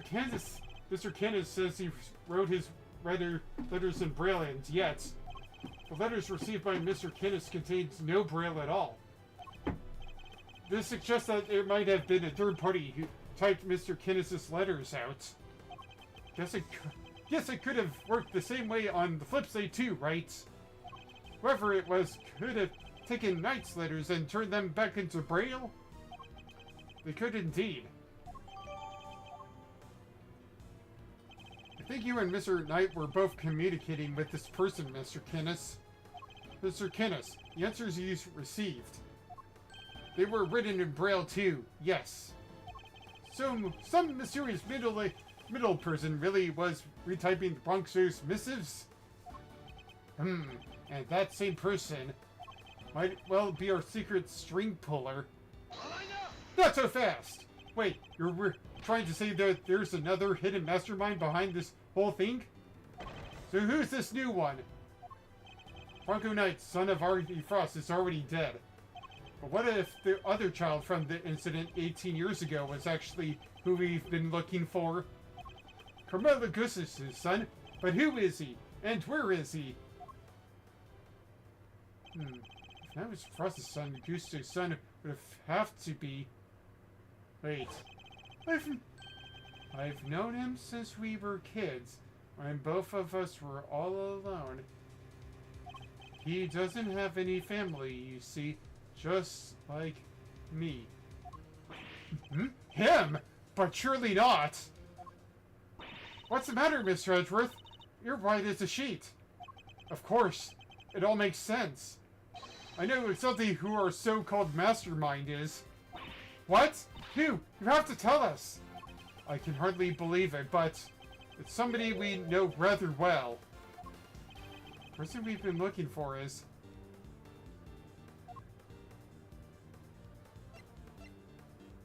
No way!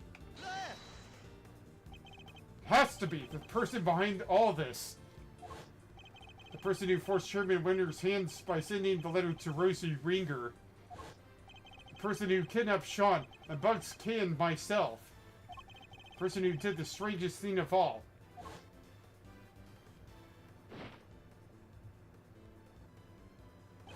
Who drugged Kay and carried her up to the roof of the big building. It was the monster. What? Did you really just say what I thought you did? Yes, the monster. That was the key to this unmasking our mastermind.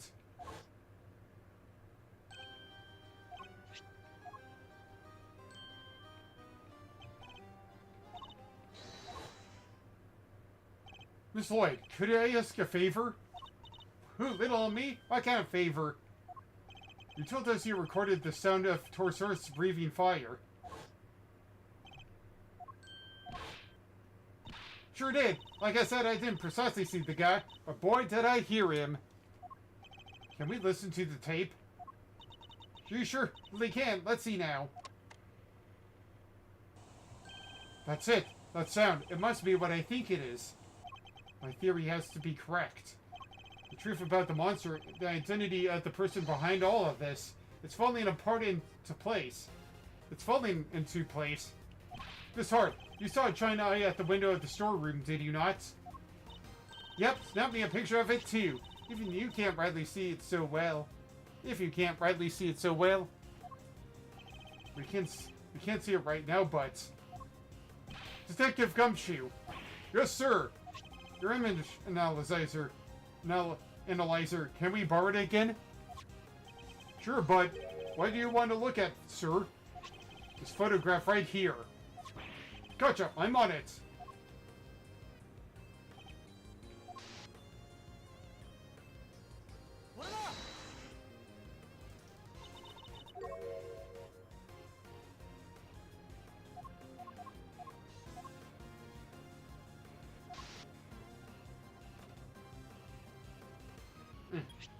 What?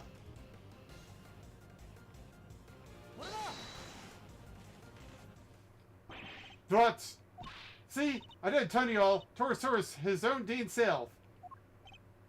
Yes, there it is at last. The monster commanded by the architect of this whole scheme.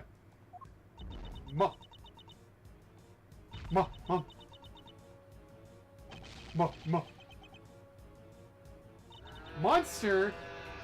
Hold it! You're finally ready to admit it? That he's Dame's real? The big bad bull himself? Himself? No, because that isn't Torosaurus at all. You see, I have a different giant beast entirely. Take a look at this if you would. That very big circus flyer? Oh, wait, look! You see it? The enormous lion balloon? That's a real monster.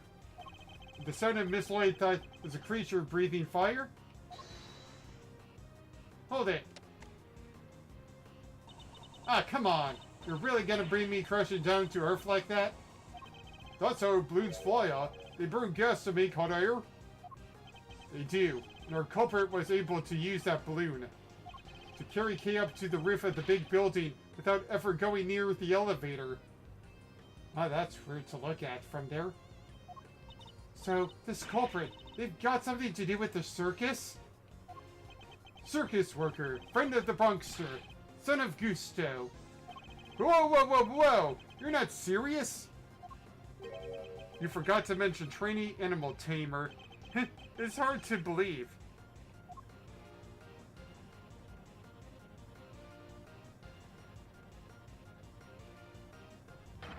But he's the one who's been pulling the strings this whole time.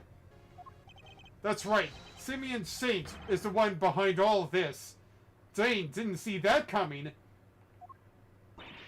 Simeon? But everything? Really? I don't believe you. We trusted him, and he trusted us.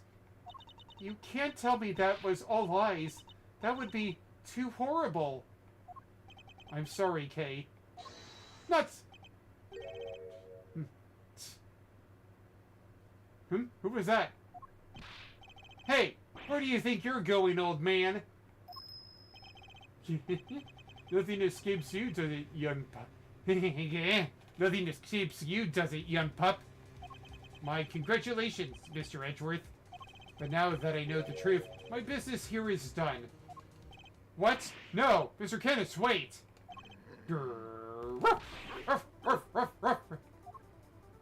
Ah, Mr. Edgeworth, are you okay? Damn it, he disappeared. Are you okay, Mr. Edgeworth? Did he maul you at all? Don't worry, I'm fine. But... damn you. Are you alright, Sean? He killed my dad. He did, right? There's no easy to say it, but... sorry, Sean. It would appear that he did. He won't get away with it. I'll make him pay. Somehow, someway. I'll... Overruled! No, Sean. You mustn't say such things. I'm sorry, Mr. Edgeworth. You'll have to forgive us both.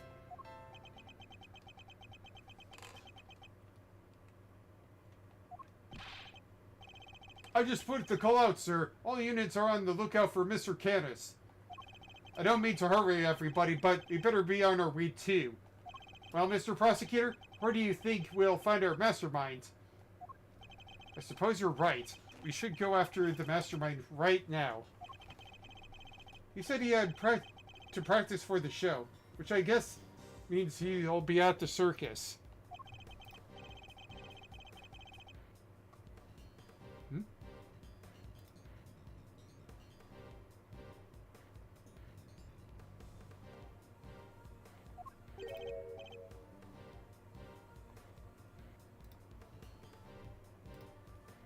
There is? What? Once the beast has been sighted, the next step is to plan its capture.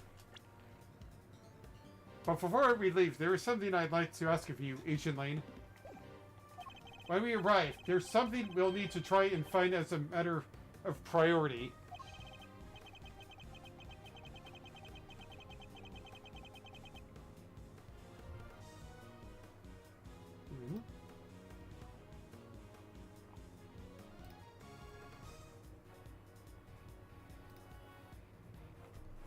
And Detective, I'd like you to look into something that's been bothering me about Sean's kidnapping. Yes, sir. I'm gonna help too, Mr. Edgeworth. Good. There's somebody I'd like you to try and contact. If Saint really is our mastermind, we're going to need this person's help. Between our many encounters, I never suspected a thing, even though he was right there in front of me. I messed up. There's no other way of putting it, but I'm going to put things right once and for all.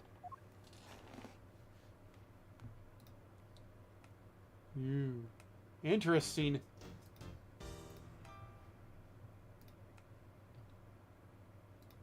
Yeah, I'm gonna save my progress. It's gonna be a... Alright. I'm about... Let's see here. Should I continue? Well, it's probably going to continue on for another, like, moment or so. Might as well continue on. See what happens.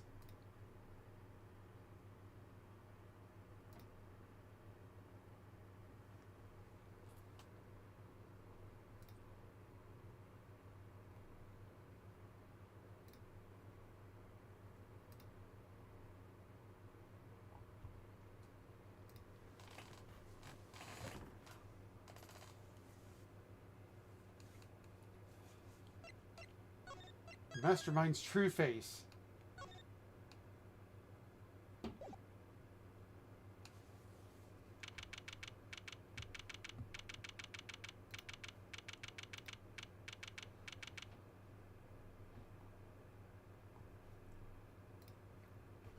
April 6th, 5:30 p.m. Very big circus. Big top.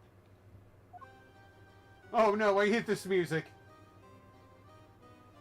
Oh, hi, Mr. Edgeworth. Did you guys come to watch the show?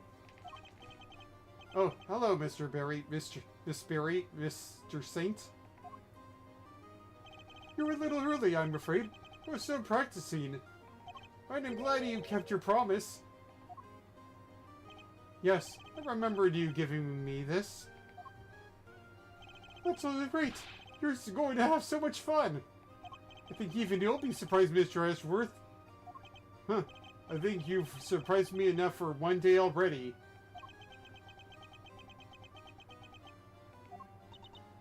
What are you talking about? Would you mind looking at this photograph, Miss Barry? That's the eye painted on the balloon you used to advertise the circus, correct? Oh, yeah. What is it exactly? I have a strong suspicion that the balloon was used by the criminal we've been looking for. You do? Who's usually in charge of the balloon, if you don't mind me asking? Oh, that would be Simeon. But wait, you don't mean... Mr. Saint, you took the balloon out late the other night, didn't you? Sure, I was practicing. I'm still pretty bad at flying it, so I needed to put in some extra hours. At night, when it would have been even more difficult than usual. A strange time to decide to practice. But why else would I have taken the balloon out? What are you saying? That you weren't practicing at all. You were taking an unconscious kid to the top of the big building in order to frame her for the murder of Rosie Ringer. The security cameras never recorded Kay taking the elevator up to the roof, which means she must have gotten up there another way, from the sky. And the only person able to make that happen would have been you. But, Mr. Edgeworth, I don't understand. That's not all you did.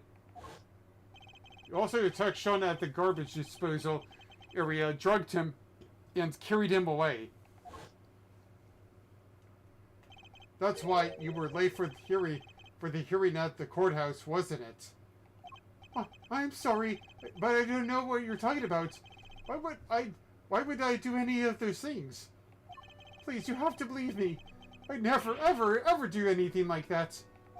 I wish I could believe you, but I can't. Any trust I had in you has been completely destroyed. That's horrible. Why would you say that? You told me back at the jail. You said you believe I was innocent.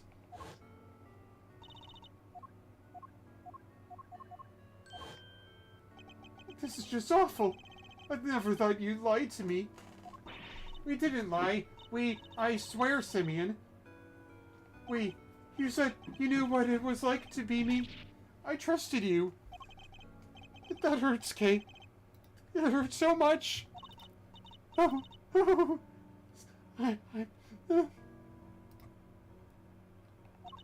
Come on, Mr. Edgeworth. This is Simeon we're talking about. He's not a bad person. Objection! I see it now. That's your strategy, isn't it? With everybody. You root out their psychological weaknesses and exploit them.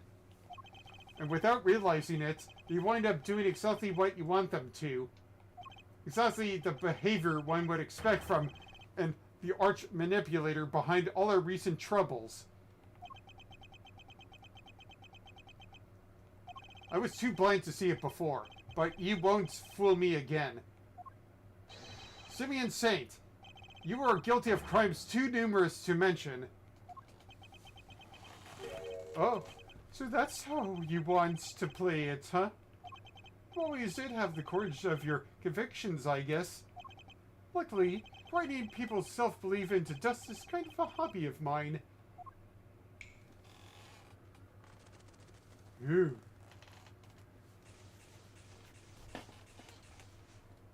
It's time for the show.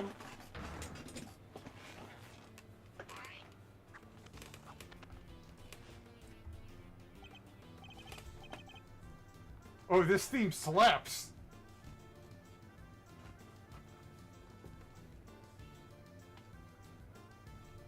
Of a demented clown, no less.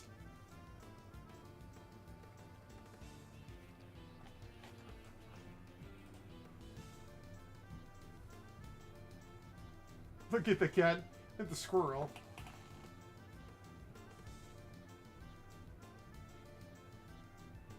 Next time, Gadget. I'll get you next time.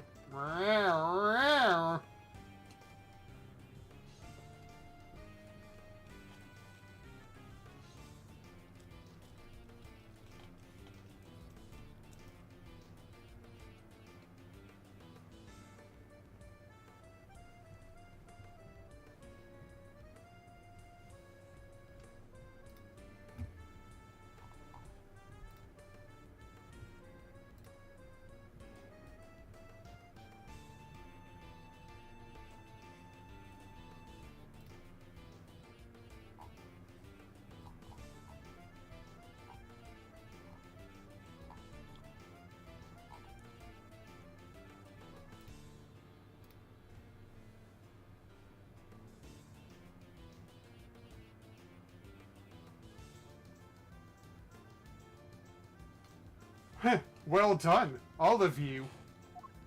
Well, this certainly is the side of him we haven't seen before. So much for the trainee animal tamer who wouldn't hurt a fly. I guess that was all an act. But I'm glad we're finally getting to meet the real you. Simeon, this can't be true, can it? Truth lies? What does it matter? Huh? All you need to know is that Mr. Edgeworth here has made me very mad indeed.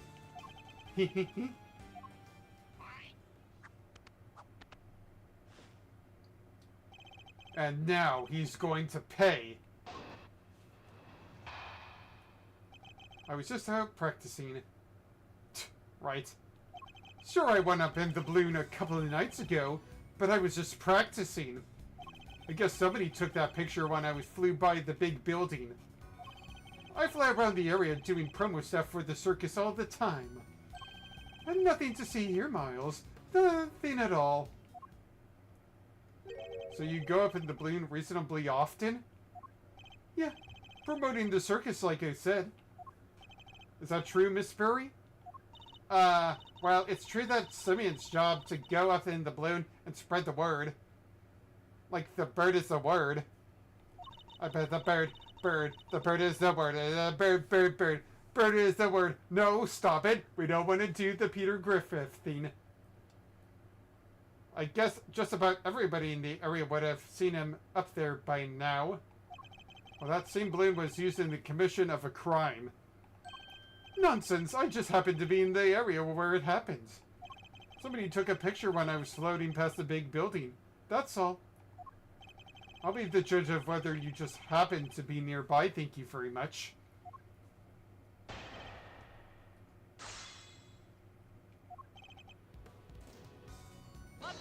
Hold it! This balloon, do you usually launch it from here at the circus? No, you need a wide open space. There is a park over by Sunshine Coliseum. That's where I usually take off from. I see. And how do you get the balloon to the park to launch it? Not by hand, that's for sure. That thing must weigh a few hundred pounds. It's kind of impressive that it can even get off ground now that I think about it. I prefer if you didn't change the subject. How do you often transport the balloon? Wow, give a guy a break, will you? It's not like I was getting miles off track. Sheesh. We used a truck, okay? We just loaded on the back and away you go. A truck, you say? Yeah, last time I took it out would have been 2 days ago. That could be important. I better keep it in mind.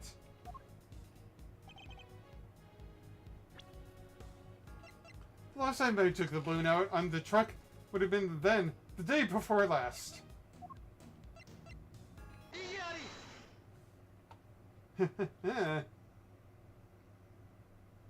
This truck, it wouldn't happen to be blue by any chance. Huh? So what if it is? We happened to see a blue truck ourselves just today, one with a large basket loaded on the back. And if that was the truck you told us about, then your statement about it not having moved in 2 days is a lie.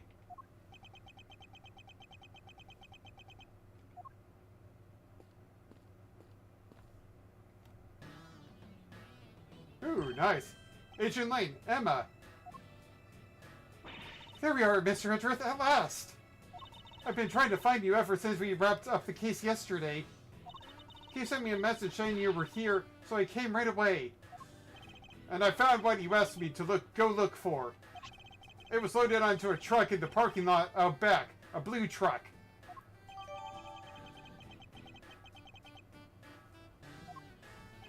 Well, well. I think that truck might be the one we saw earlier today. In fact, I'm almost certain of it. Objection! What? Just because it's blue? Like a million other trucks? What makes you so sure it's the exact same one? No, I saw it too. It's the same one for sure. Objection! Huh? What's the matter, Mr. Edgeworth? That wasn't me. What these are the words of a man who can't back up his claims with evidence. Oh, wow, you sound just like him. Show me. I demand proof. I must be able to prove it somehow. It's the same truck, I'm sure of it.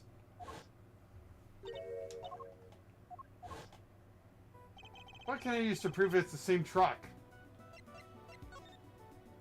I'd like to have the truck tested for fingerprints. Huh? Why would you want to do that? Because I expect to find a certain specific set of prints. And if I do, that will prove beyond all doubt that it's the truck we saw in front of the big building. Mine, of course. Yours? You think you're going to find your own prints on there? I do, because I put my hand on your truck when I saw it in front of the big building. Let's see what we can find, shall we?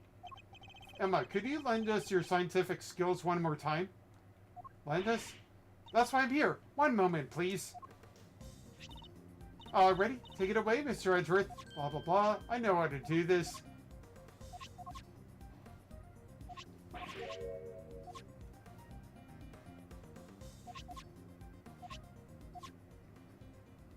Alright, this is gonna take me a little time. From there. Have I done this before in this case? Maybe shoe prints. I don't know. I'm just bored. I think I've done this before, just like talking. So I saw the movie. Again, like I mentioned a little while ago, I saw the movie Michael, and yeah, pretty good. Screw the critics. And speaking of dads that are hated like Excelsius winner, screw Michael Jackson's dad. He might have been a good businessman and person of talent, but as a father, he was the worst.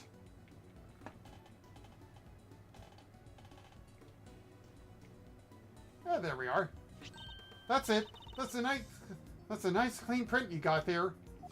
Can we compare it to my prints right away? Yep, leave it to me.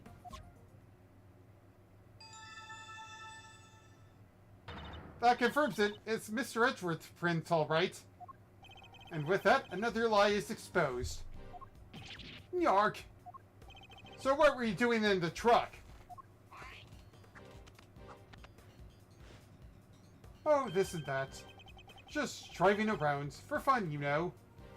Objection! Kate was abducted 2 nights ago. And your balloon was sighted nearby. And today, another abduction, this time involving a truck supposedly used to transport garbage. And your truck was sighted nearby. Objection! Coincidence, nothing more. You want me to believe that you were near the scene of 2 separate abductions simply by chance? Just be honest. You were involved in both. What makes you think they were even connected? Objection! A certain very important piece of evidence, that's what. Huh. Oh, this should be good.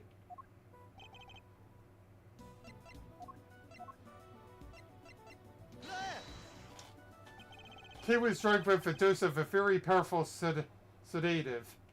And a bottle of sedative was found right where Sean was being held captive. The very same brands, no less. Objection! Huh, I knew you'd try something like this. So the same sedative was used. So what? Does that mean everything's connected? You know as well as I do that doesn't prove anything for sure. Yuck! You must have something. There must be a piece of evidence that can tie him to both crimes. Cops, prosecutors, you, Miles, you're all the same at the end of the day. You force the evidence to fit the crime, or you flat out make it up, just as long as somebody goes to jail. You're no different from a certain other evidence tamperer we've had the misfortune of meeting. Objection! No, I'm nothing like him. Objection! Then show me, hit me with your killer piece of evidence. You must have one, right? Fire away!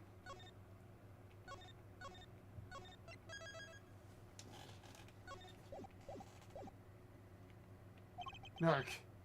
It's no use. Don't have anything that can tie him directly to both kidnappings. Okay, you're about done there, Miles? No more cheap shots left to fire?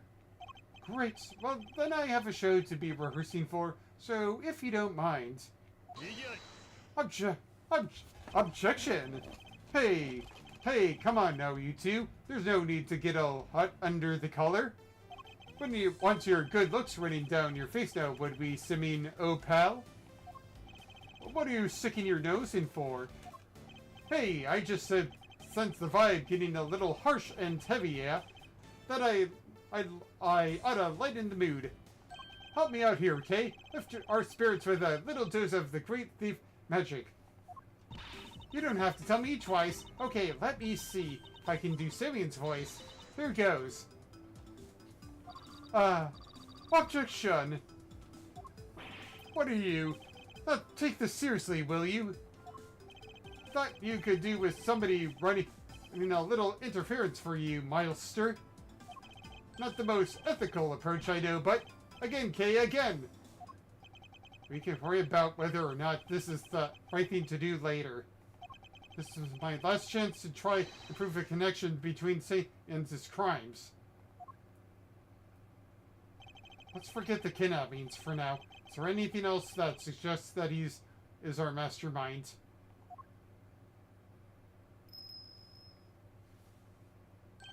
Of course! Kenneth was looking for a secret stream pillar too. The young pup, as he called him. If I could prove that Mr. Saint was that same young pup, then perhaps. What evidence do I have that might point to him being involved in behind the scenes?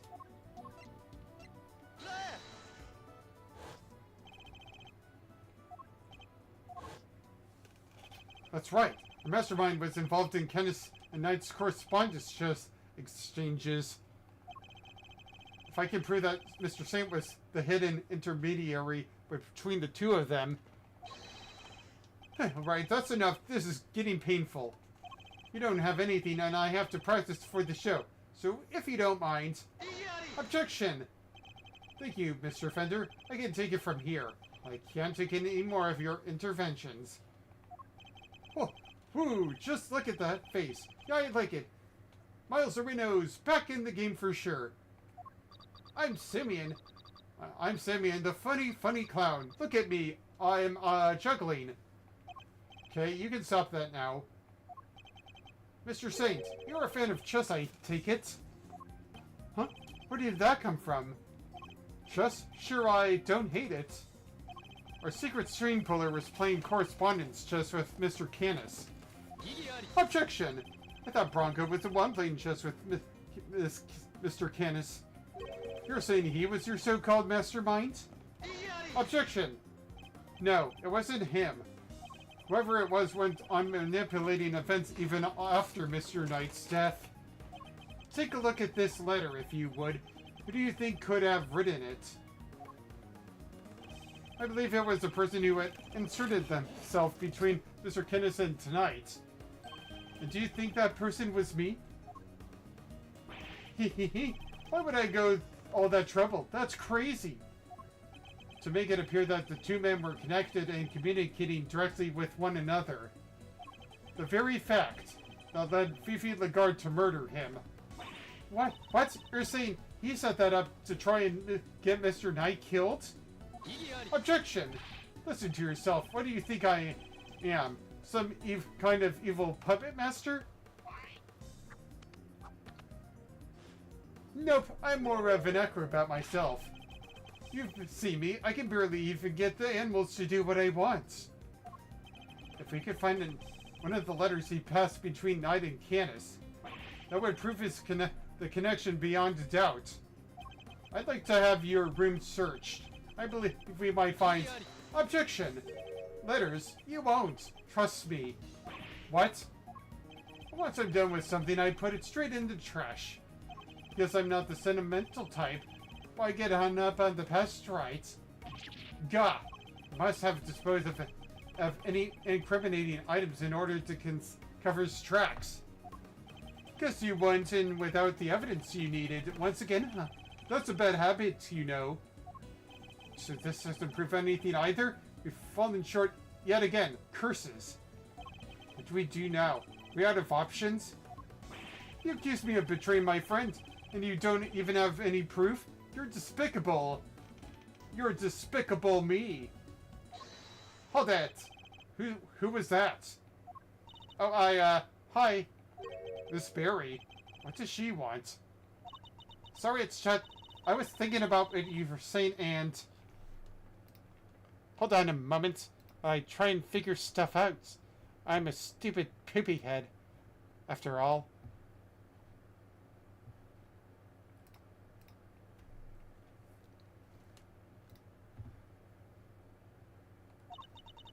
This night person, you mean Bronco, right? Simeon's friend? Yes, what of it? Does she know something? A letter came from him this morning for Simeon. What? What did you... How is that possible? Knight is dead. Miss Barry, we need to see this letter right away. Sure, here you go. Let's open it up, shall we? It's another correspondence chess letter. The next move from the game with Mr. Canis. Can anybody smell checkmate? Can't wait to see your face when you lose. But you were never going to beat me. Not at chess. It's postmarked the 26th of March. The day before Knight died. I guess it must have gotten held up en route. Well, we do move around a lot. It's part of being a traveling circus. Our mail arrives late all the time. Interesting that it's addressed directly to you, Mr. Saint. Gah!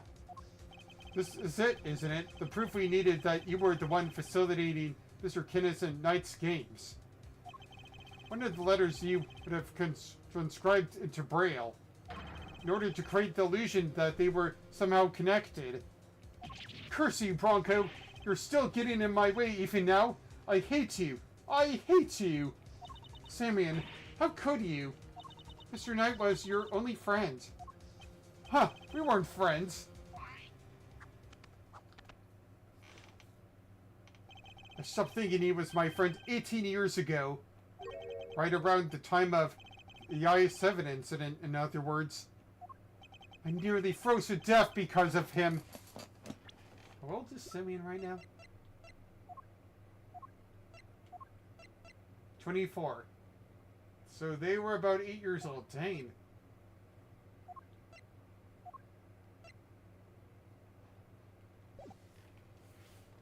I was just about to head out and meet my dad at the contest. But then Bronco showed up. He pinned me down and tied me up. He was crying the whole time, whining on and on. I'm sorry, but my dad says I have to do this. If I don't want to do what he says, he's so scary. Stop it, Bronco said. Stop it. I have to go meet my dad. I promised. If I'm not there to taste his candy for him, he'll get so upset. He needs me. If I don't go, he won't be able to show everybody he's the best in the world. But no, he locked me in that car with him, and the two of us nearly died. He thought he could get out. But when he tried the door, it was frozen shut. We were trapped. That's how I lost my dad. What? You lost your dad? Yeah, Bronco's dad killed mine. He was the son of a murderer. What does he mean? That doesn't match up with what we know at all. Simeon, the victim in the I-7 incident was a guy named Artie Frost. Yeah, that was my dad's name. My memories got kind of scrambled that day. But little I remembered was pretty mixed up. So I didn't find out until later that my dad was murdered. The murderer was a man named Carmelo Gusto, a confectioner. Really? I never knew Bronco's father's name. Or maybe I chose not to remember. Oh, God, just thinking about the sicko that killed my dad turns my stomach. Mr. Saint, are you sure you didn't know the name of the murderer until just now? Do you think I'd sit on it if I did? No, I'd have reported him to the police straight away. All I knew was that Bronco's dad tricked my dad. And that's how I knew my dad was the one who was killed that day. Bronco was a traitor. He helped his father murder mine. He was the son of a cold-blooded killer. He deserved to die. Objection! I'm sorry, Mr. Saint, but you've made a mistake. A big one. A mistake? What do you mean? Artie Frost was a sculptor. He'd been working in France not long before the murder. Under the name K. So I hear, but I don't remember anything about that. I wish I could. Well, I'm afraid it's only natural that you don't, because he wasn't your father. Like Darth Vader. Huh? Is that your idea of a joke? Well, it's not funny. Not at all. You're right. It's not. But you need to know the uncomfortable truth.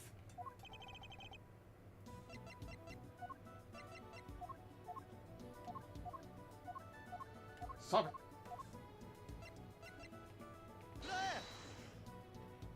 Huh? Bronco's chest set and a ring? Yes, take a look at the ring for me, if you would. What's this engraving on it tell you? It's 2 letters, right? It is. This is the seal with which K used to mark his works. And it was found next to Artie Frost's body 18 years ago. But how would Bronco have a memento of my father? The police looked for Frost's son for a long time, and eventually they found him. The ring was handed over to the man they were able to prove was his child, Bronco Knight. What? But that's not...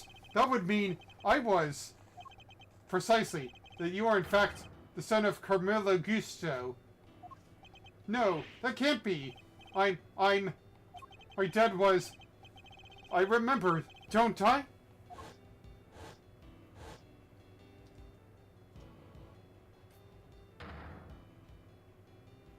Bronco's tied me up and locked me in that car. It was his fault I lost my dad. He deserved to die, didn't he? No. No way. So I get to see your circus thing even though I'm in jail? Was looking forward to the next move in our little chess game. So the show is just the icing on top. Yeah, I think you'll enjoy it. I will. And hey, come back soon, okay? I'll be mulling over my next move in the meantime. Oh, speaking of which, put a little something in your chess set. But you can take a good look at it later. A little something? No idea what that might be, but thanks. If you had detained me 18 years ago, I wouldn't have to. It's like this. What? Did you say something? Me? Oh, it was nothing. Goodbye, Bronco, and farewell. I did it all that, and now you're telling me it was my father who killed Broncos? Then what was all this for? What was I fighting for? I didn't want to wind up dead too. I didn't want to be weak and vulnerable. That's why I tried to be like Canis. That's why I stayed in touch with him all these years. And there we have it, the truth at last. Mr. Saint, you were Mr. Canis' correspondence chess partner. And you were the one manipulating events this whole time. You're right. It was me. It was me all along. Alas, he's finally telling the truth. I was the one who witnessed the murder 12 years ago, but he knew that already. The president's assassination, just as we thought. Which means he's the one who drew the picture. And they knew it too. That's why the guard kept questioning me day in and day out. It got so I couldn't face what I knew the next day would bring. I was a nervous wreck. And the day after that. And the day after that. And the day after that. And the day after that. Who could blame me for wanting to get out of there? But I imagine it wasn't easy as simply running away. Winter would have sent his men after you. No matter where I went, they were on me. They never stopped coming. 24 hours a day, 365 days a year. I couldn't sleep at night. Even the smallest noise had me chasing shadows. It drove me crazy.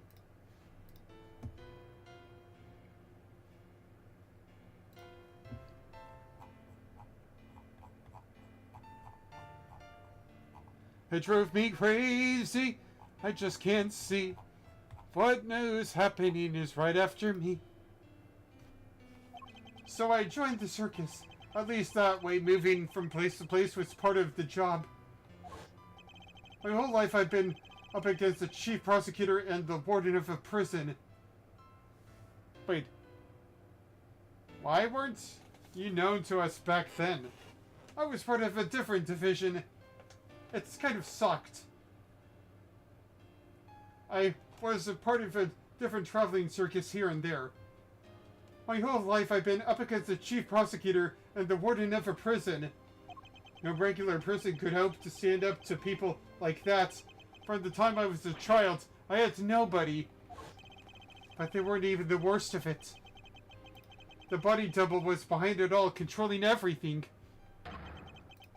He may have been a fake, but he was the president of an entire country. What hope did I have? There was only one person I could turn to. Canis, the man who saved my life. He wasn't like Bronco.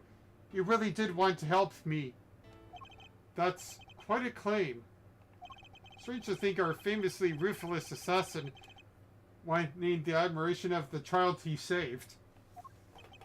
He showed me how to stop being a victim, to stop being hunted, and become a hunter myself. And they all became my prey. But I don't even you imagine that the body double would ever go so far as to co-opt our country's police.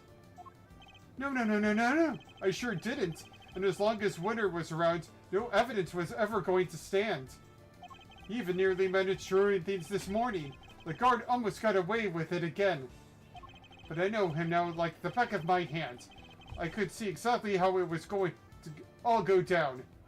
So he saw right through their plan. How Chairman Winter would try to suppress the evidence for the guard's trial. I see. That's why you kidnapped Sean, correct? He wanted to force a guilty verdict regardless of the presence of evidence or rule with the rule of law. Objection!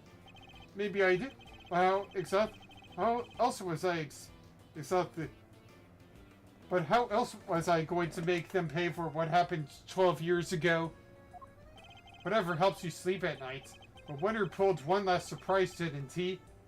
He tried to kidnap Sean himself in the hope of influencing the verdict. In other words, you chose the exact same course of action as the man you so fervently claim to hate.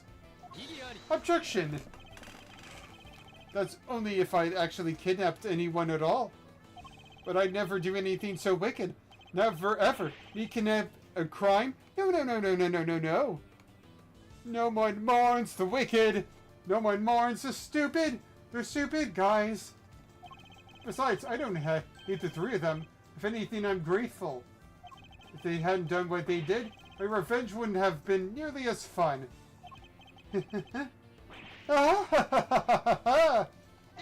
Objection! So you admit it? Your motive in all of this was nothing more than revenge? Sure, I admit it. So what? I despise every single one of them. But here's the kicker. I didn't kill anybody. And most of you can blame me for is writing the odd letter here and there. A quick note to Ringer to tell her about Winter. Another to him so we knew about her. But the fact they wanted to kill each other, and you know, one of them succeeded, that was all on them. So you take no responsibility for the fact that your actions resulted in multiple murders? Right. Same thing at Gourd Lake. People are much easier to control than animals, you know. The whole fake assassination plot?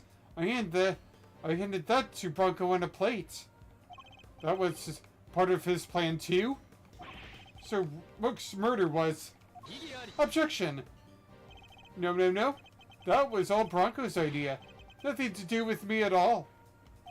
Still, it moved things in the right direction when you say, isn't fate a crazy thing? You can't talk like that about a murderer. Setting the guard up was easy too. I just made it seem like Knight and Candace were in contact with each other. And slipped the chisel inside the chest set. So it was you who put it in there. Yes, it was. I thought that might point everybody nicely in Candace's direction. Worked out pretty well, even if I do so myself. Who knew that would be all it took to make that awful woman murder poor Bronco? I guess she got to where she just saw enemies everywhere she looked. I know the feeling. Even the smallest thing can send your paranoia into overdrive, and then things get ugly quick. I had a front row seat for the whole show. You were the last piece to be put into play, of course. Who? Me?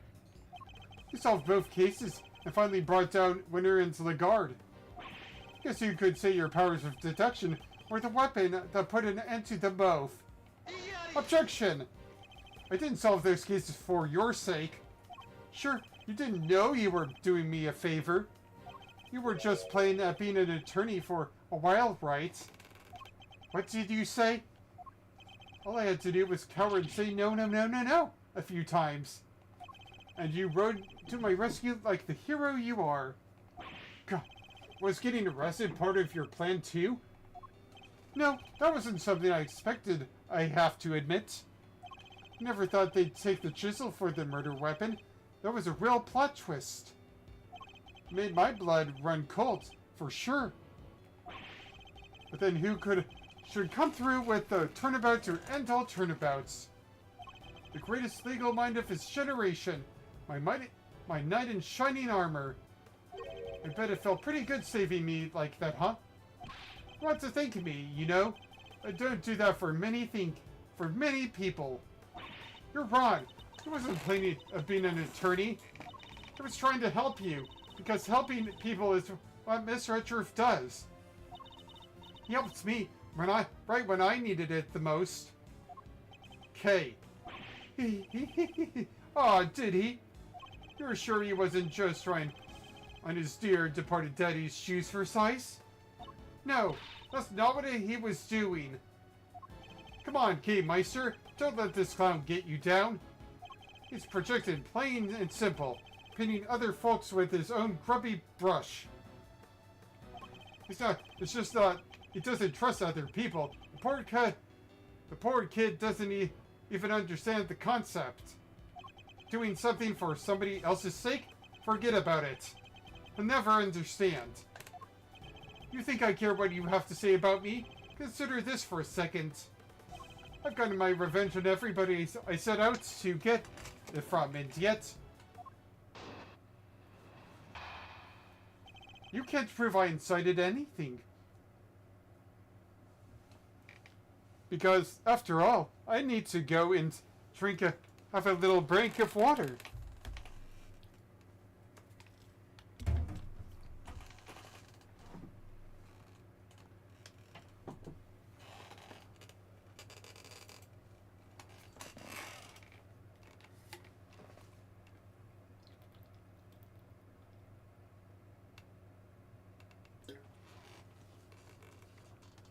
Yeah. I haven't done that on stream for ages.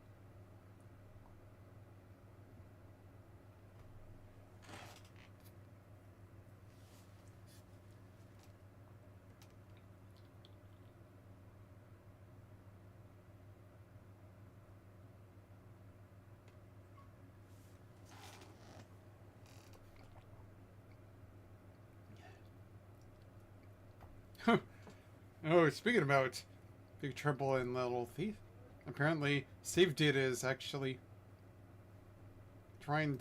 is live with their own thing as well. Oh, they're streaming the same case as well, with Nozuma as well.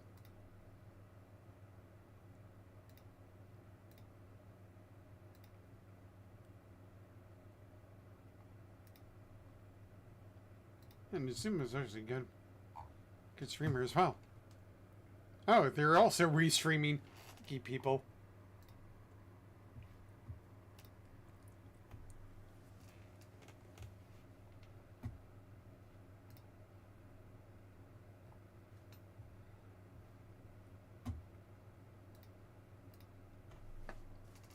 Oh, right.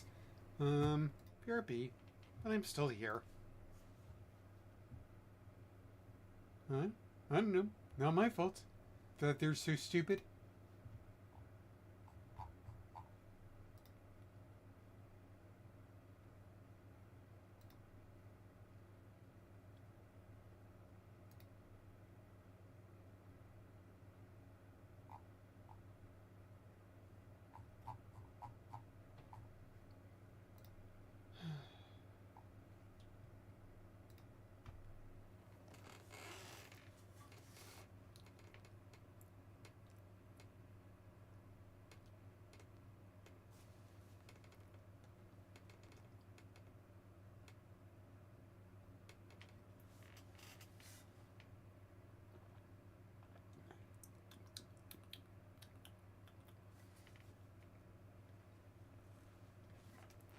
Yeah, I have to use the restroom again. Be right back.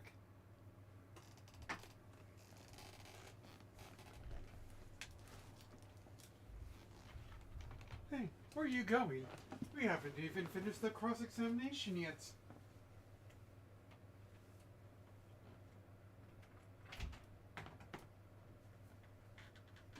Yeah, I'll be with you, Mr. Simeon.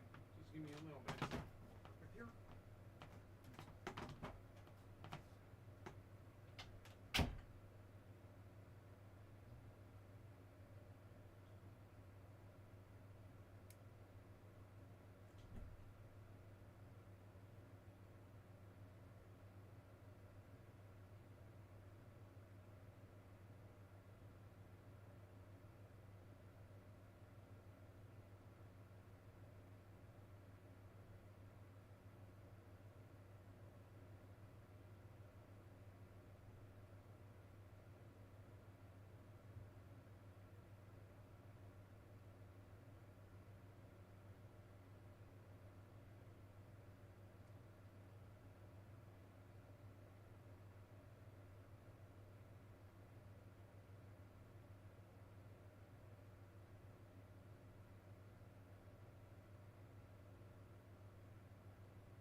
Now, back to where I was.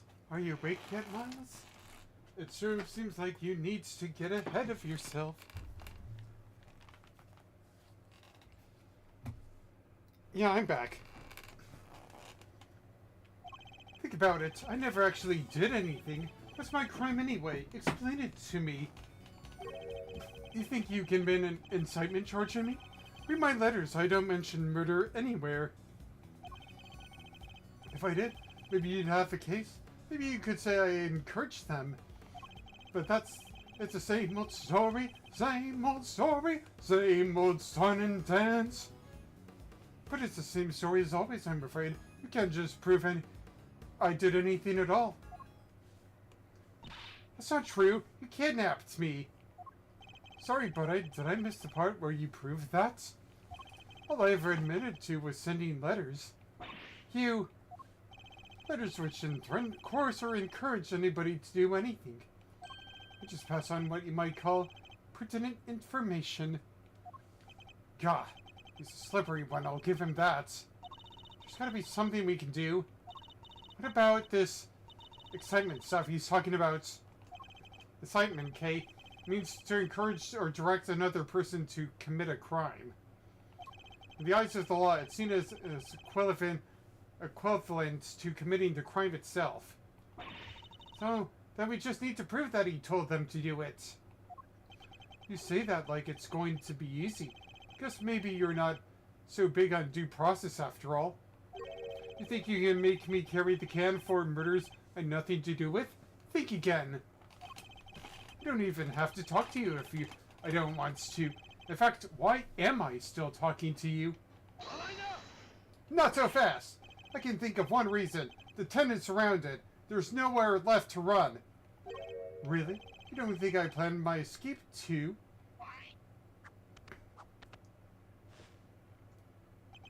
What if, just to pluck an idea out of nowhere, I trained all of these vicious wild beasts to attack on command, for example? All I have to do is say the word, then settle off stage in the chaos. What? You wouldn't! I'm just spitballing, but you paid to see that, wouldn't you? I could just as easily take Sean hostage with the gun I may or not have in my pockets. Yeah, you know what? That would make for a killer show. You will do no such thing. It's hard to know what Lacey might actually be prepared to go to. But knowing what we know about him already, we have to be prepared for the worst. Fine, I'll humor you, but once the curtain goes up on this little performance, it better be a lively one. Bore me, and we're done. You're alright? Let's see if you can keep me entertained, shall we? God, he's not going to give me an inch. There must be something we can do. We can't let his crimes go unpunished.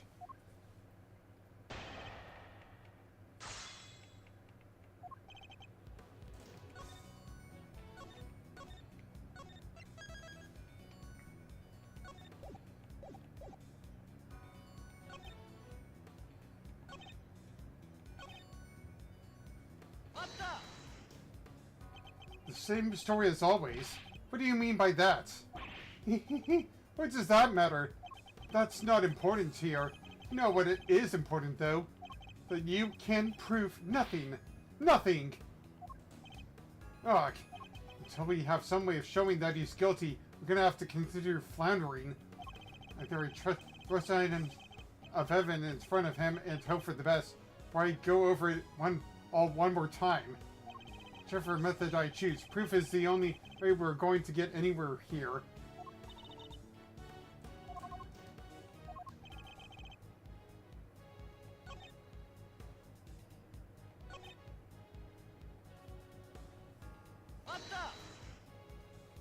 I know for a fact you made those murders happen.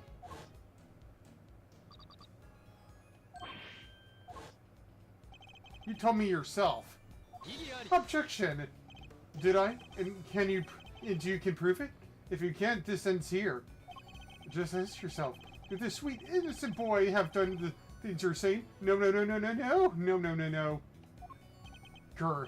I hate to admit it, but he's right. Without proof, we have nowhere to go with this. we can only prove what he said on the phone call.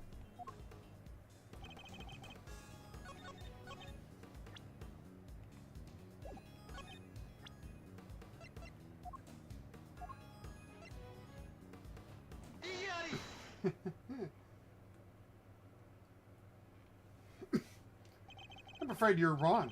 I have proof that you meant for at least one murder to happen. Because you said so yourself. I said that? Weird, I don't remember. I know you think you can worm your way out of everything. But this time you're wrong. I am? Yes, because our conversation was being recorded. By somebody intercepting the signal from the very listening device you planted. It was? You got yourself conversation with the clown here on tape? That's what you're trying to tell us? Oh, no.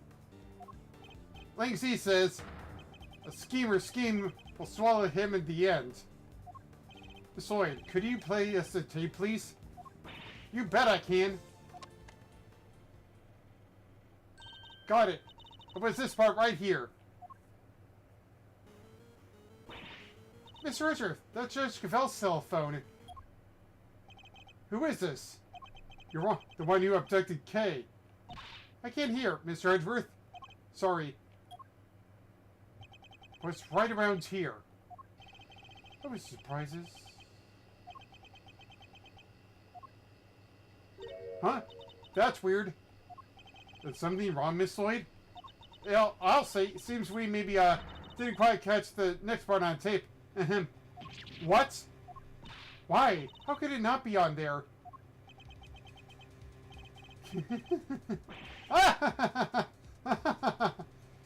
Oh, poor babies. You think I'd leave myself wide open like that? Well, think again. There's something a little special about the bug, you see. It can be turned off and on and off remotely. What? I never knew they make those. Remote control bugs. Sure, they exist, but... So you switch it off to avoid being recorded? Bingo! Objection! But how? You would have had to know you were being recorded in the first place. Objection! And I did. Of course I did. It was so obvious that somebody was eavesdropping. That's because... Miss Lloyd, was it? You knew about the prosecutor's kidnapping without any prompting. No. You heard the whole conversation? I did indeed, old pal. But I must say, I thought you would have figured it all out much sooner. Aren't you supposed to be a genius prosecutor? Gah. Now, where were we again? Oh yeah, at the part where if you couldn't prove the incitement, it was game over. Ah well. Gurk. Ah shucks. So my tape ain't gonna be a no use to nobody at all? Come on, I must have recorded something you can use. If only that were true. Hey, K-Meister. Yeah? The old bugaroo. I was sitting in your pen that whole time, right? Not shake anything loose from the old brain tree? I don't know. Give me a second to think. You're the only one who's been directly in contact with him before. Objection. So sad, relying on flawed evidence, desperately trying to make it stick. Well, that's quite enough of that for now. Next topic, please. Huh? He's trying to steer us away from our current line of inquiry. He had a one-to-one encounter with him only recently. What if the sound from that point in time had been recorded? Miss Lloyd! Hold on a moment. How long were you recording the intercepts from the bug for? Started about, let's see now, 2 nights back? In which case? In which time... frame would we be likely to find Mr. Saint's voice on the tape? Mr. Saint abducted Kay and took her up to the roof of the big building 2 nights ago. What if there was a recording from around that time? Miss Lloyd, quickly, play us any tape you have from the night before last. Huh? Oh, sure thing.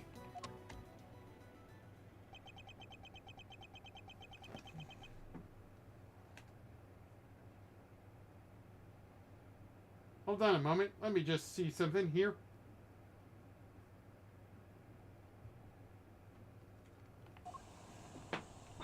That's the sound of the balloon. Indeed it is. And around the time I imagine Mr. Saint would have been transporting you in it. Which means he can't have been too far away from you, or the bug. Is there anything else on the recording, I wonder?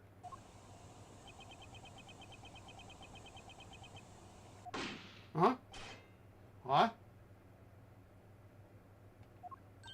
Wait, that noise! That was a gunshot!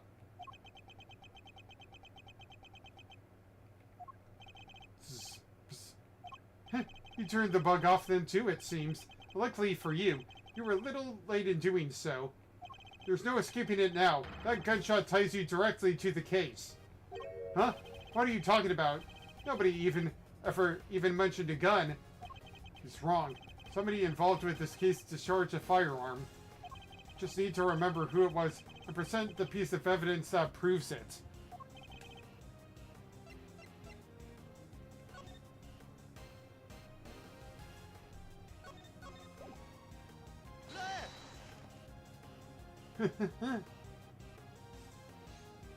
It's written right here in the president's autopsy report. Traces of gunshot residue were detected on his hand. Ark! And where was Kay when the gunshot was recorded? That's right. She was in the balloon being taken by you to the top of the big building. However, the roof wasn't as deserted as you needed it to be. Yes, I was there with the president. Wait, not long after we started talking, he noticed something and told me to leave. And if a gunshot rang out shortly after that? Don't tell me you didn't hear it yourself, Mr. Saint. Not when it's crystal clear in this recording. You're just going to pretend to ignore me? What else do you expect me to do when you keep spreading your weird theories? Not so fast! We didn't just hear a gunshot on that tape. Bang. Ka-ching. If you listen carefully, you can hear that the bullet hit something too. Could the president have been aiming at Mr. Saint?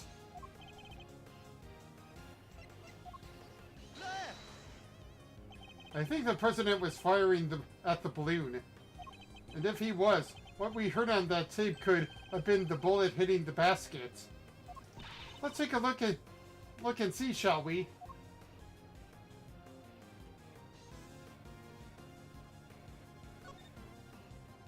A hole! A hole! With the bullet stuck in it! There's a bullet hole in the bottom of the basket. I'd call that pretty conclusive proof. Gah! Well, Mr. Saint, how do you explain not just the sound of the tape, but the accompanying bullet hole? You see everything, don't you? It's pretty impressive, you have to admit. I doubt there's anything I could hide from you if you really wanted to find it. Just shut up and confess, will you? Alright, alright. No need to get cranky. What really happened 2 nights ago? That's something I will tell you all at a later time.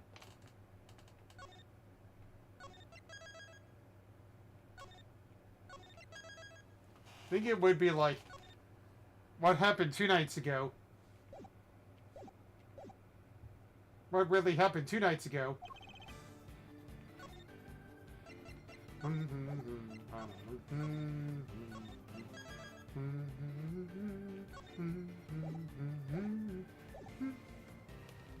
I'll admit I flew the balloon up to the roof, But when I arrived, Judge Cavella and the President were already there.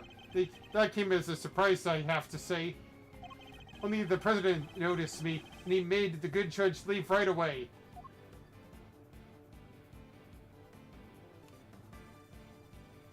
Then he pointed his gun at me and fired.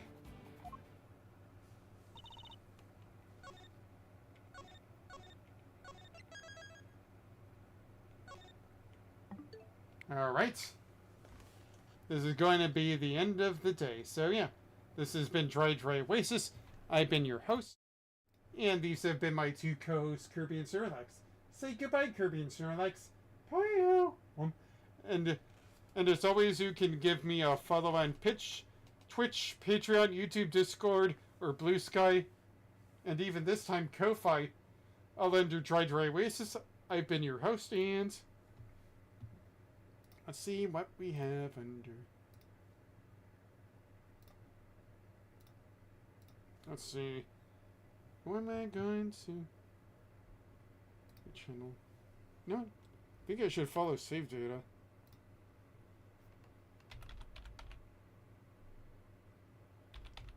They're on. Dang it, they're not. Alright, let's see.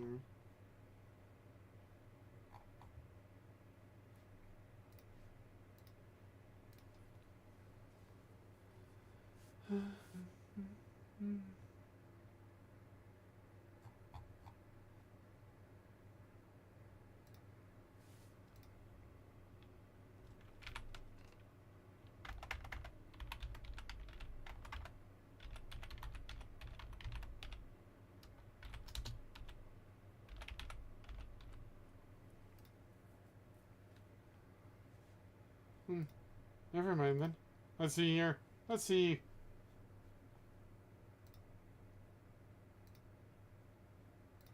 Alright, let's see. Let's see here.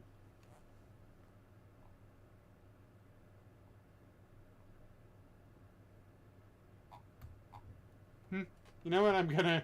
Let's do Command Connect time. Here we are, Sunflower Smith. Alright, I hope that you've all had a great day so far. And if not, I hope the rest of your day is better or tomorrow is better for you. See you later and take care. Bye-bye.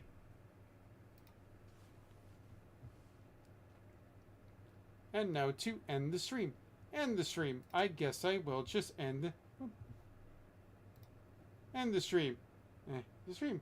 End the stream. I guess I'll end the stream. Yeah.